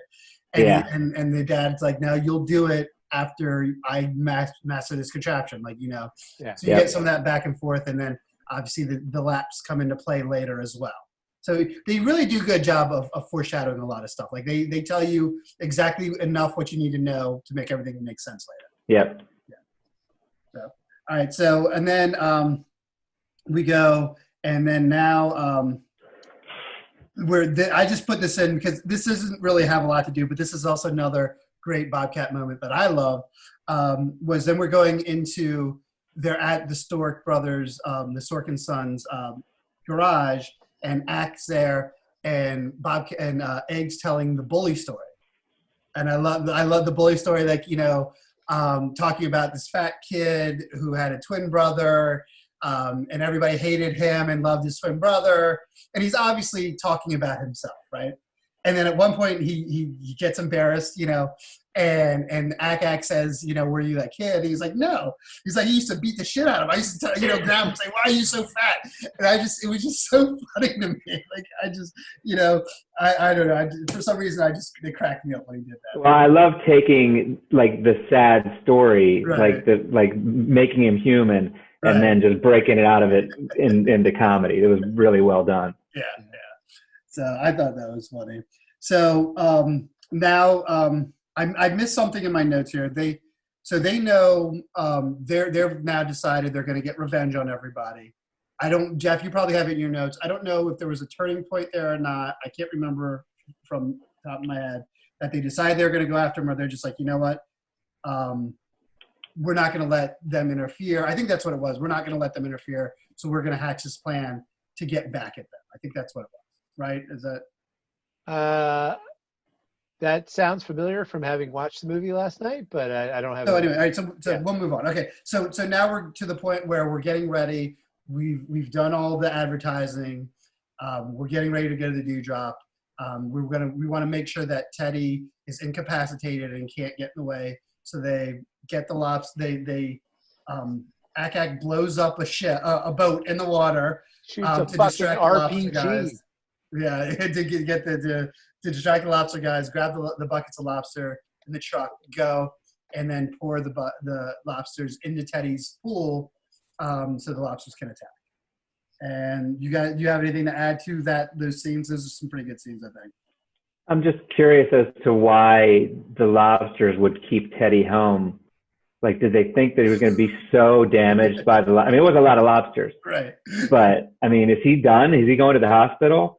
I don't know. That's a good point. I'm not really sure. And he does wear a Speedo, so there's not a lot of coverage, It's true. But, I mean, you can see that he's in the pool. You know what it would look like if there was a lobster in that pool. Right. So he's just flat out acting, and there's nothing around him at all. He comes in. Then they both come out with a lobster, like, sewn to the back of their butt. And that's it. That's the extent of the budget for this lobster attack. Dump like 5 buckets of it, but there's like 2 lobsters attacking. Yeah.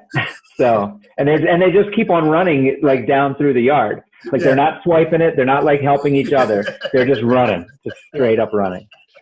I guess that's the best solution. Yeah. I love non-booger Curtis Armstrong. Like he was also really good in Risky Business. Bobcat's speech is gold about him, talking about his tough childhood and then turning around and trying to make himself look cool by beating himself up.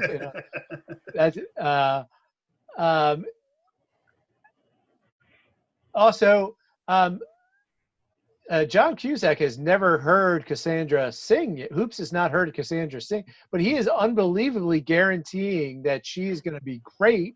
Right. And, of course you're a great, he's doing almost the same thing with her, but except that she never really claimed to be a great singer or anything. He just assumes that she's, she's very attractive. She's very nice. She's a singer. She must be a great singer. Turns out she's not, but that's later, I think. And then, they fired an actual RPG. That's not CGI. They fired a RPG at something in the water and filmed it, but they cannot figure out a better way to do the floaty toy blowing up. They just tape a balloon to it. They tape the fish to the hair and they tape the lobsters to their asses. Yeah. Like we're spending our money on explosions and jumps. And anything else is not negotiable. I will say this. I had a note. Another great Teddy quirk. While he's getting attacked by the lobsters and Cookie comes to help him, what does he do? He pulls Cookie into the water so she can get attacked. Instead of if I'm gonna if they're gonna get me, they're gonna get you too. And like that's just the level of asshole that he is. Once again, I'm like, that's amazing. Like it's just he's fully committed to being an asshole at all times. Yeah, that's a very 80s trope too of someone trying to help somebody out of the water, and then they get pulled in. And there's always like Beverly Hills Cop. They're like, watch it, it's very slippery. It's very slippery. You stole this house. Whoa! So now we're to the point where Dewdrop In happens. Jeff talked about it. Hoops hypes up Cassandra, tells her everything's gonna be fine, falls down the stairs, and then they get to the Dewdrop. I guess even though Cassandra doesn't have any money, she definitely invested in better backup singers. Like the whole thing, like the whole show was definitely an extravaganza and definitely much more like they had a bigger band. They had everything. Like it was just like, okay, I guess, more people are getting paid or whatever. It's a success. The grandfather's there, loves it. Teddy comes late. Hoops is fanning the money. They made enough money. Everybody's happy. And then, I think this is another transition. I don't know if you guys have anything to add or we'll move on. I've got. Okay, go ahead. I'm sorry. Yeah, Jay. Anything? Yeah, go ahead. Yeah. Well, yeah. I mean, the ones I thought that the singers were like the wait staff. It was just they were in fancy. It was all fancy. Like it was like bedazzled. So I don't know if they, I just assumed that they were waitresses too, and that they were just like the story from the Dewdrop In. She's like, "Come on, girls," and they just come up on stage and like know the words to the song, So That's how I like to imagine. Right. Well, I'd like to live in that world too. Let's go with that one. That's it. But I want to know where the band actually came from, because she was basically hitchhiking her way to Nantucket. Right. Oh yeah. I mean, never mentioned that she knew anybody else there. Right. Got a gig and then had like backup guys who knew the parts, and like they were all originals, not like they were a cover band. Right. So that's the kind of stuff, where my brain goes. Well, of course, because you know what entails. Right. Like it's not that easy. You don't just walk in and be like, play G, guys, and just like do your thing. It's not. There's more to it. Yeah. And then we've decided that this is the one where Demi Moore actually does sing. Yeah. And it goes on forever. They repeat that last chorus 3 times. It's already a long chorus. Like, keep going. Right. One more time. This is so I just put okay. So we have 3 more black actresses in here now. So for a total of 4. Everyone's like wearing their I like to think that's the Dewdrop Inn's house band. Okay. And like the backup singers are only there on Saturday nights or something, and the first concert was like on a Thursday night, because now they all have matching uniforms. Also, I noticed the bass player is just a pedophile. He's got a little teeny glass. He almost looks like Ricky from Better Off Dead. He's glasses, thin mustache. He's a creepy man. Joel Murray at one point at the party robs somebody and steals his girl. Right. Yes. I forgot about that. Bobcat is rocking the pompadour. Bobcat for pompadour. no reason. Yeah. And this is where my mind goes. One guy is wearing a blue button-up dress shirt over with a larger white button-up dress shirt over top of that. That just the level of layering in 80s clothes. Yeah. It's just crazy. And also, when Teddy gets there and shows up, he like pinches his dick. Like, go back and watch. Oh yes, yes, you're right. That's where my mind. I was like, why did he just? Is he still have the Speedo on? Is the lobster still in there? Maybe there's a lobster. Got lobster crabs, maybe. Yeah. Does he have some some sort of parasite from the sea? I don't know. It was so weird, and then Beckerstead ends up buying the mortgage from Eddie Lee from Big Trouble in Little China. But why didn't he do that like by the beginning? Right. That's what this could have been over an hour ago. Yeah. So then, we kind of touched on this already. Like he physically assaults the man, and then the man, instead of calling the police or pressing charges, decides to sell him the mortgage that he wants. Yeah. The Dewdrop's a success. But now getting the house is not going to happen. Then we cut to them going to where the grandfather's house is, and the whole gang's there, and then the asshole dad kicks Bosco, which was once again cementing that he is the biggest asshole out of all of them. And then that's when Akak then they go to the hospital, the vet to get Bosco looked at, and then this is when Akak comes up with the great idea that they're going to win the regatta, and they're going to get the trophy, and then they're going to switch it for the deed to the house. Yeah. All right. So that's kind of that's where we're at. Anything to add from this before we go to our second montage? I do again, but Jay, please go first if you have anything. Well, first of all, I noticed that when they all ran up to the house, they were all wet. Did you notice that? I didn't notice that. And I didn't know if there was a scene that they had recorded, that I missed, or that it was recorded and never used, that explained why they were wet. But they were all dripping when they ran up to the house.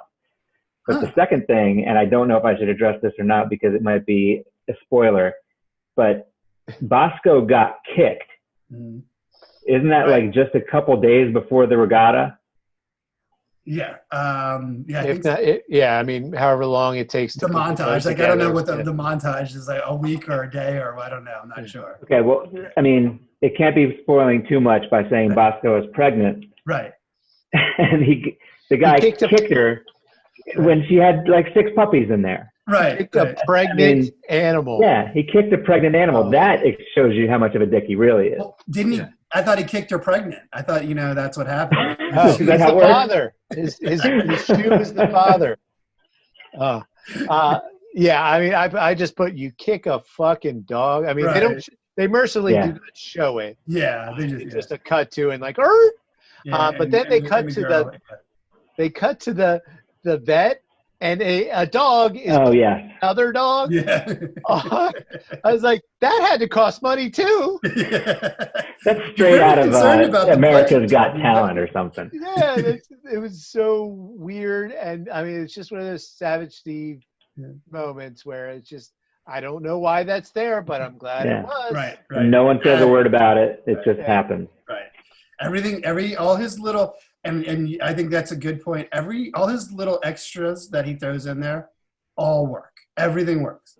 Yeah. Like, and you don't really get that all the time. Like all the little side goofy shit just enhances the movie so much, because the story, I mean, it's not really a story, like whatever. Yeah. But it's all this other little stuff that you throw in that makes the movie so good.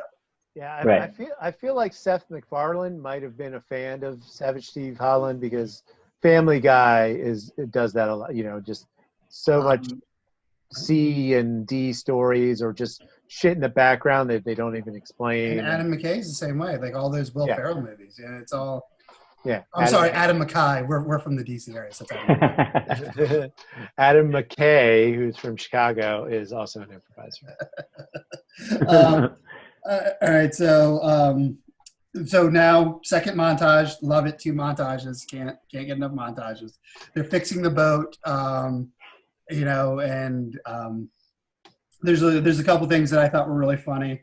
I'll just name one, and I love that there's a second montage. I love the christening of the boat, where George is talking about how his parents got him a bottle of wine from the trip to France, or a bottle, and he's holding the big bag like it looks like it's like some fancy French wine or whatever, and it's literally like an airport bottle of Jose Cuervo, which I thought was amazing. Like you could have got that anywhere. Like it had nothing to do with being from France. So I thought that was great.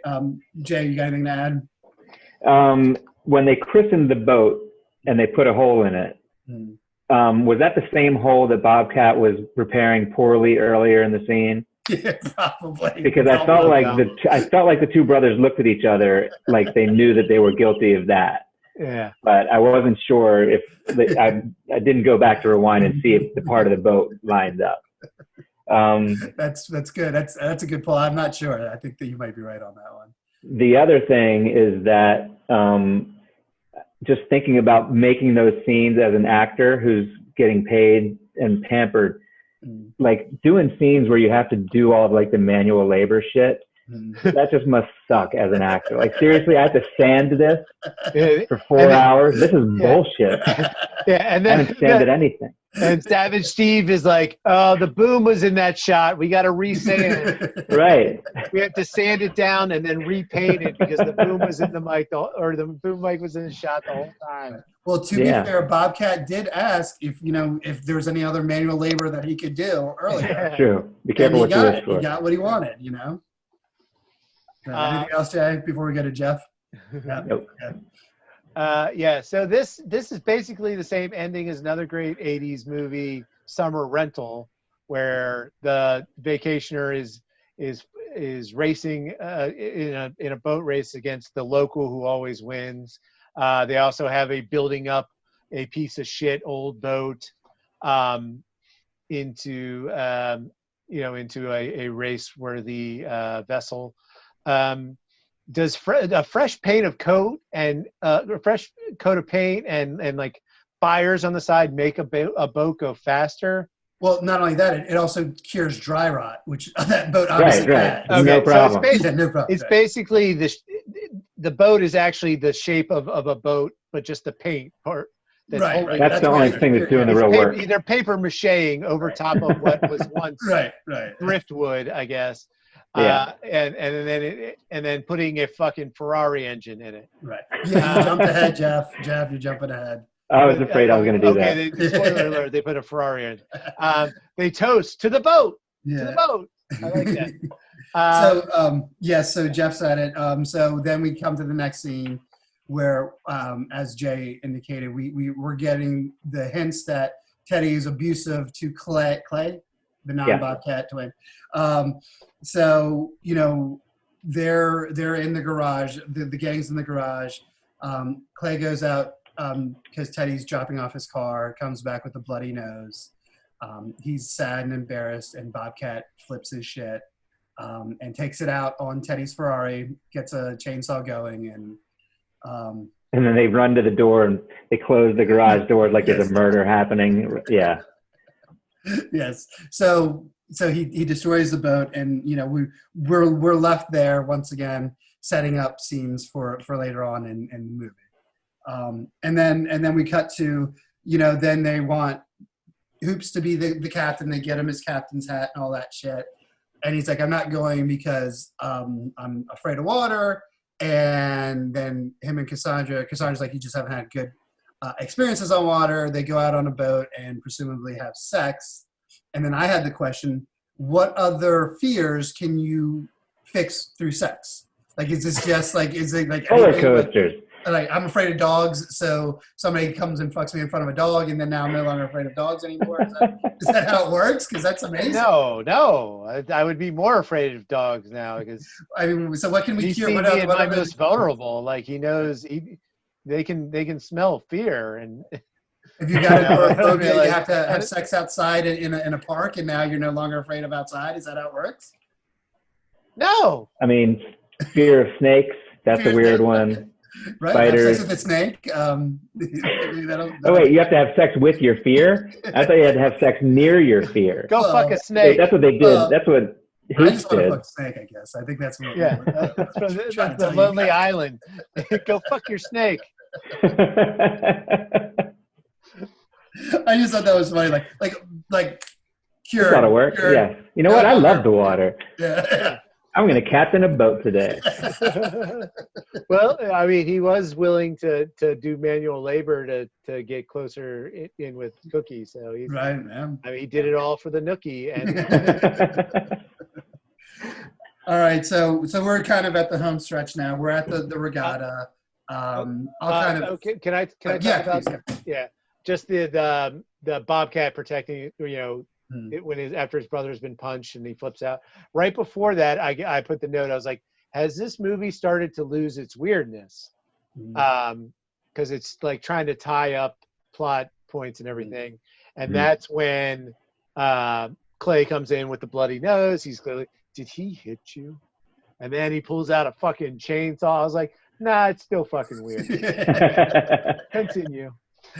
Yeah, no, that's a good note. Yeah, definitely. It's kept weird. And then you know, speaking of weird, then we get to the boat race, and like I don't know why it was. Oh, where'd Jay go? Can you hear me, Jay? Are you still? Yeah, I'm good. I just had to let a dog in. Yeah. Answer the age-old question, right? You let the dogs out, and I gotta let them in. I have no idea who let him out. I still don't know, but I know I let him in. I know. I know who let him in. I know one thing. I let him in. That's the next song. Yeah, it wasn't as popular. Okay, so like I don't understand why anyone would be mad that Jeremy Piven eats a stuffed animal's tongue. Like I don't understand that was the big ooh, we're gonna intimidate you guys, you know. Like I didn't get that. Like I don't. Yeah, I think Odie's tongue Odie himself must have been very important to Ak. Right.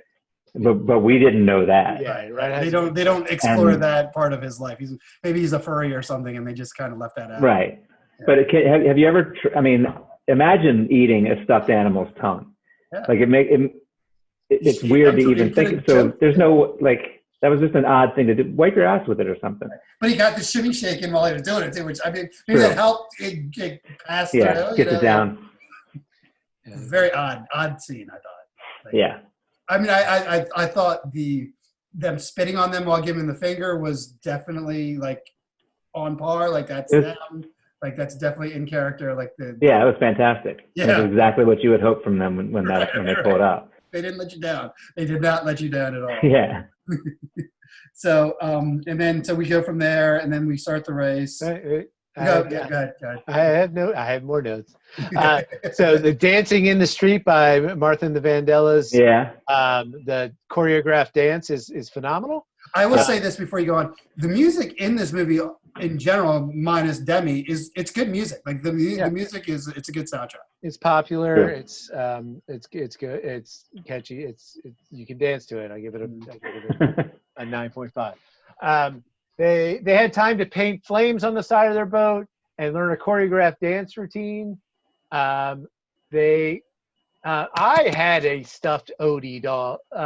Stuffed toy of Odie like that. It was the exact same one. And if Jeremy Piven cut the fucking tongue off See? and then ate it, I would go 8-year-old ape shit, start crying and kicking shins. So We have our own ack. Yeah. you monster.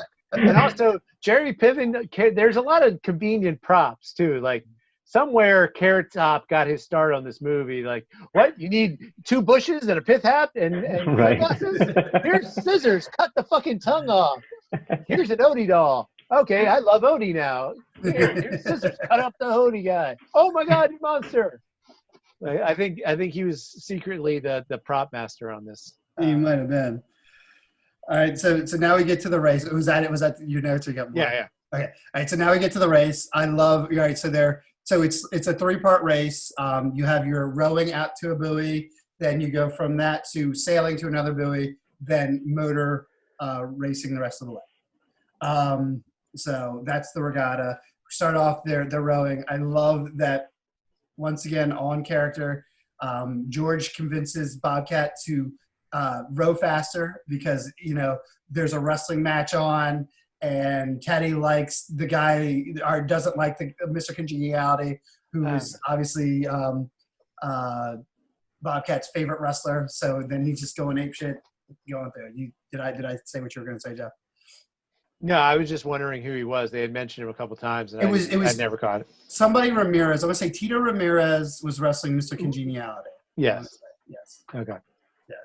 So then they get to the next buoy. They're behind, but they're within striking distance of Teddy. Teddy's leading, and then there's another boat. I think Teddy's in second place. There's a boat in front of Teddy. Then our heroes.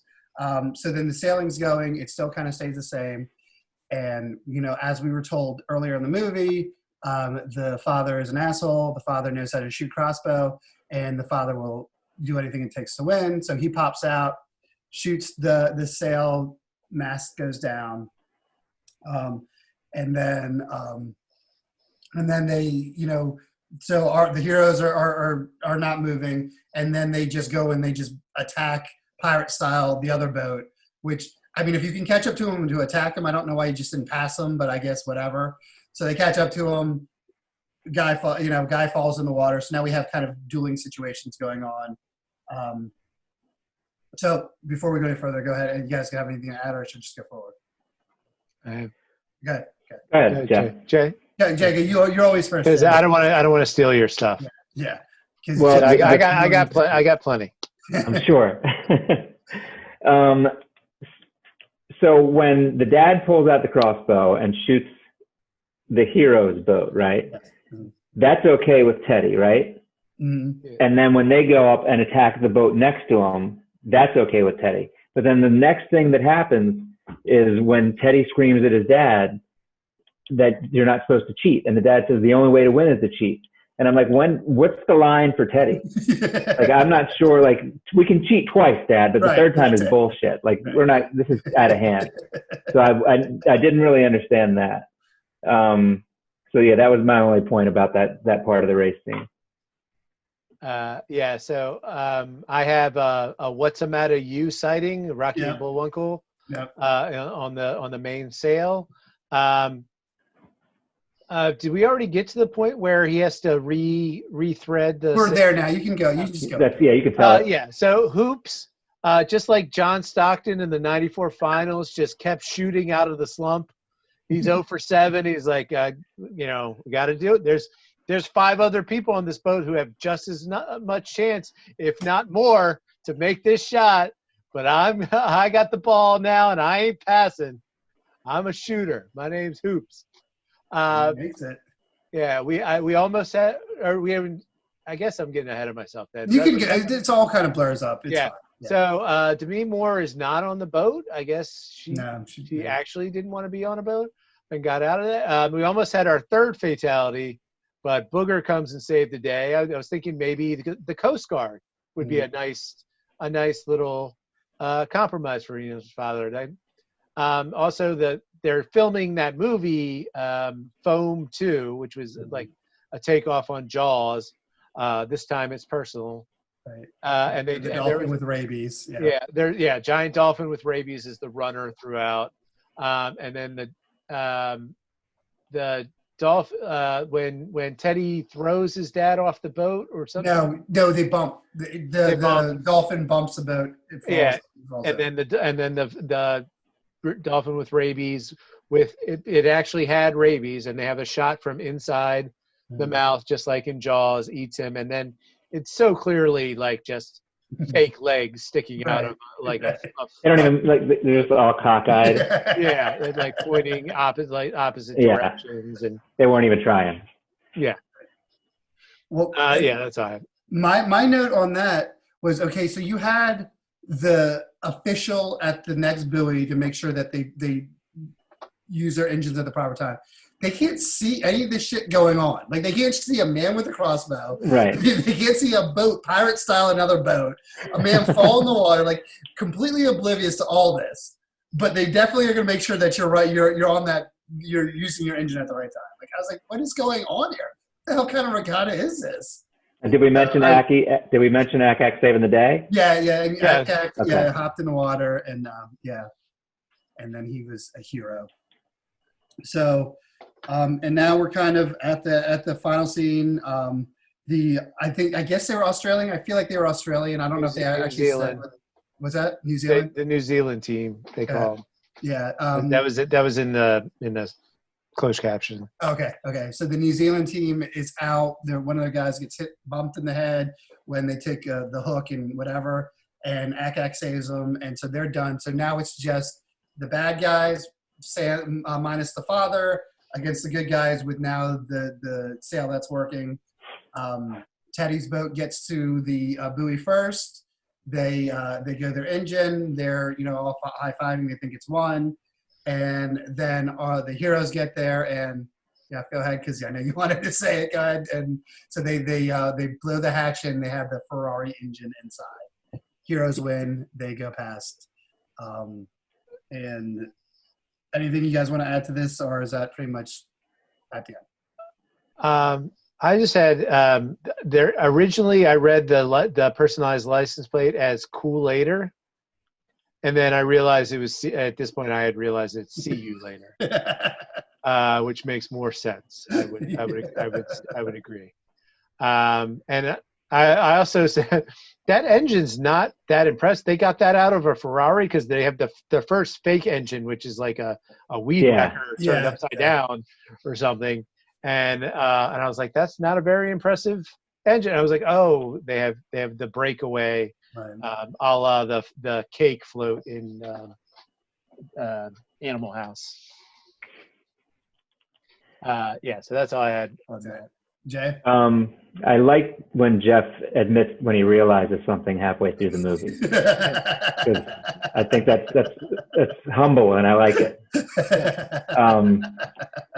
But I question why there was a team from New Zealand at the Nantucket Regatta. Like, Teddy's family just drives down to the yacht club. Right. And these are a team from fucking New Zealand to race in this thing. I mean, obviously they were winning, so they are good, but it seems excessive. Well, the America's Cup was traditionally won by either America or New Zealand, so that was like they're going to be the.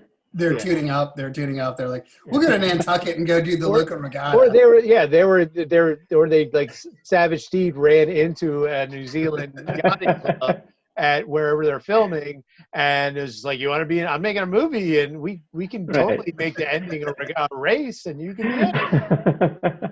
You know, and they're like, oh, what? And they're like, yeah, you don't have to pay us. I know you spent all your money blowing up a shooting an actual RPG, not once but twice, and fucking buildings and blowing them up. So, yeah. So, good guys win. We get to the dock. They get their trophy. Everybody's greeted by somebody that loves them. George shoots his shot with Cookie. Gets some love in there. I like them. Yeah, it was nice. It was nice. Good job. Teddy makes a deal, backs out of the deal. You know, he gets his trophy, and he thinks, I guess owning the trophy is better than winning the race, because he didn't win the race, but I guess he figures if he's got the trophy, gives it to Grandpa, that's all that it takes. And then Grandpa says, no dice, not going to do it. I'm not going to give you guys a penny for your now destroyed little village that you made. And everybody wins. Who gets his love story at the end? Except for the very end, not everybody wins. But you guys got anything to add before we get to the final scene? What's the final scene? I mean, where you can go ahead, Jay. Take the final scene. Well, I was going to talk about the fact that when Grandpa comes up at the regatta, like he's just walking down the dock. Yeah. So is he just so rich that he's just in a wheelchair all the time, except for when he has to walk down the dock, and then he's like, "I got people this." to walk for him. That's what that's all about. So I just thought that was interesting that he never walked until then. The other question I had is, like, the whole point was if they lose the regatta, according to the dad, they lose everything, and Teddy's going to have to go to work. And remember how much he was screaming about that.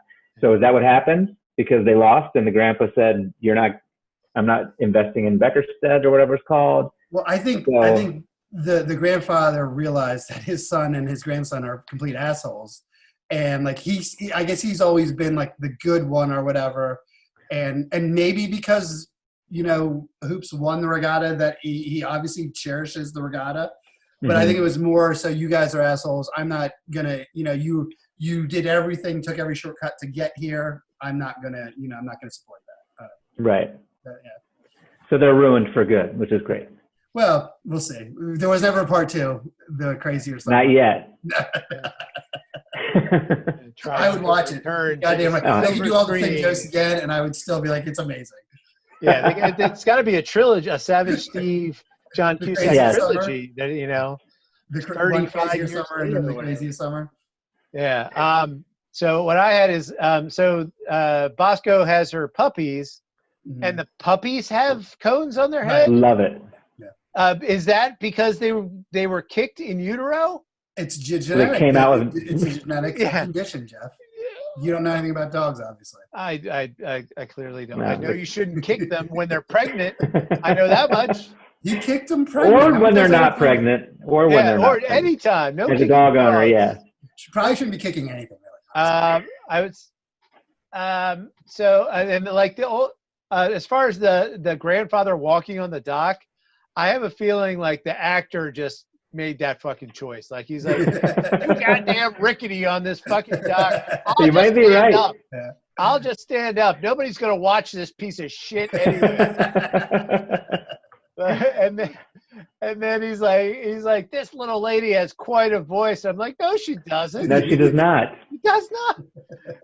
And then we do have another cartoon scene, and that's the one where Siskel and Ebert are bunnies and are exploded before the final scene. So we're at the point where everybody's won, everybody's happy, and then we cut to, and I love that they finished the movie this way because I think it was the best way. So Uncle Frank been sitting there all day, or all summer, and probably all his life, trying to win the contest. Finally calls in, finally wins, and instead of giving his information, and I guess they didn't have caller ID back then, he decides that he's going to go on a diatribe about how he's listening to that shitty radio station and wait for that stupid song. And in his excitement, he pulls the cord out of the phone cord out of the wall, and somebody else wins. And then, Jay, you can go ahead and finish it off. I mean, So he ends up shooting the radio station with the RPG. Yeah. Where did he get the RPG? Well, it's in his. It was It's on in the there back the whole of the wall. time. The bazooka's on its wall. So That's why I said, it wasn't the same RPG as no. And that's Ack why shot. That's why I said maybe he was in some sort of army or something, or some sort of war. That makes sense. He's got, like, He's got the PTSD thing going on, and yeah. So he gets his revenge, and then the Stork twins go for the barbecue of the burning building. And I mean, I love, wasn't the DJ saying that there's a rocket coming out of something? He was addressing it while it was happening. Yeah. And the lady's like, "Do I still get the money? Do I still get the money?" Yeah. So the DJ is Rich Little, speaking in his own voice, not an impression of Humphrey Bogart or all the. He was known for his impressions as a stand-up, and go back to, like, what kind of radio station is giving away $1 million in 1986 over the radio, like over a phone call, a landline phone call? Hi, this is Jeff Taylor. Give me $1 million.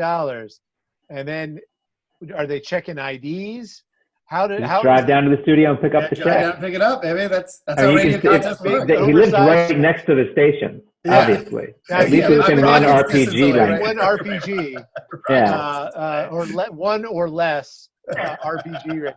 And then when the Stork twins are like, oh, barbecue, they're parked like a half a mile away. Yeah, you want to know. It's the same shot of, like, the exterior shot of when they set up that the radio station is in this little shack on the beach somewhere, and they're just, and it's like on a hill, and they're down at the bottom of the hill, and they're like, let's get out of this motor vehicle and just run up this sand dune so we can cook hot dogs on the fire of what is possibly fatality number 3. Rich Little's dead, burning carcass. Yes. Dead. We can all agree on that one.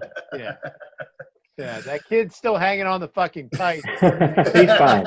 He's a grown man. He's been eating birds mid-flight and swooping down for drinks of seawater, I guess. I don't know. The kid is dead. That kid is dead. All right. Calm down. All right. So, Jay, we're done. I thought let's start with you. What are your overall impressions? Movie. What do you think? I mean, I love it. It stood up by nostalgia standards. My kids would not have been entertained. Yeah. At my age, watching it at 12 or whatever I was when I first saw it, they would not have they would have enjoyed the movie. But it's great. I mean, it was like, from our perspective, looking back on it, we can see all the awesomeness that was the movie. So, Jeff, what do you think? Yeah. Were you done, Jay? Or yeah. Okay. Yeah. Yeah, I agree 100%. I liked it. I liked it better than Weird Science. On the the later watch, I loved the weird. I embraced the weirdness and the you have to suspend disbelief on some things. I still like to point them out because it's interesting. You're like, where did he get the pith hat, and all those kind of things. But I liked it. I wish they had done a third. Yeah. I loved it. I loved it when it came out. I still love it. I love the characters. I think for a character-driven movie, I thought when you have all the characters kind of clicking and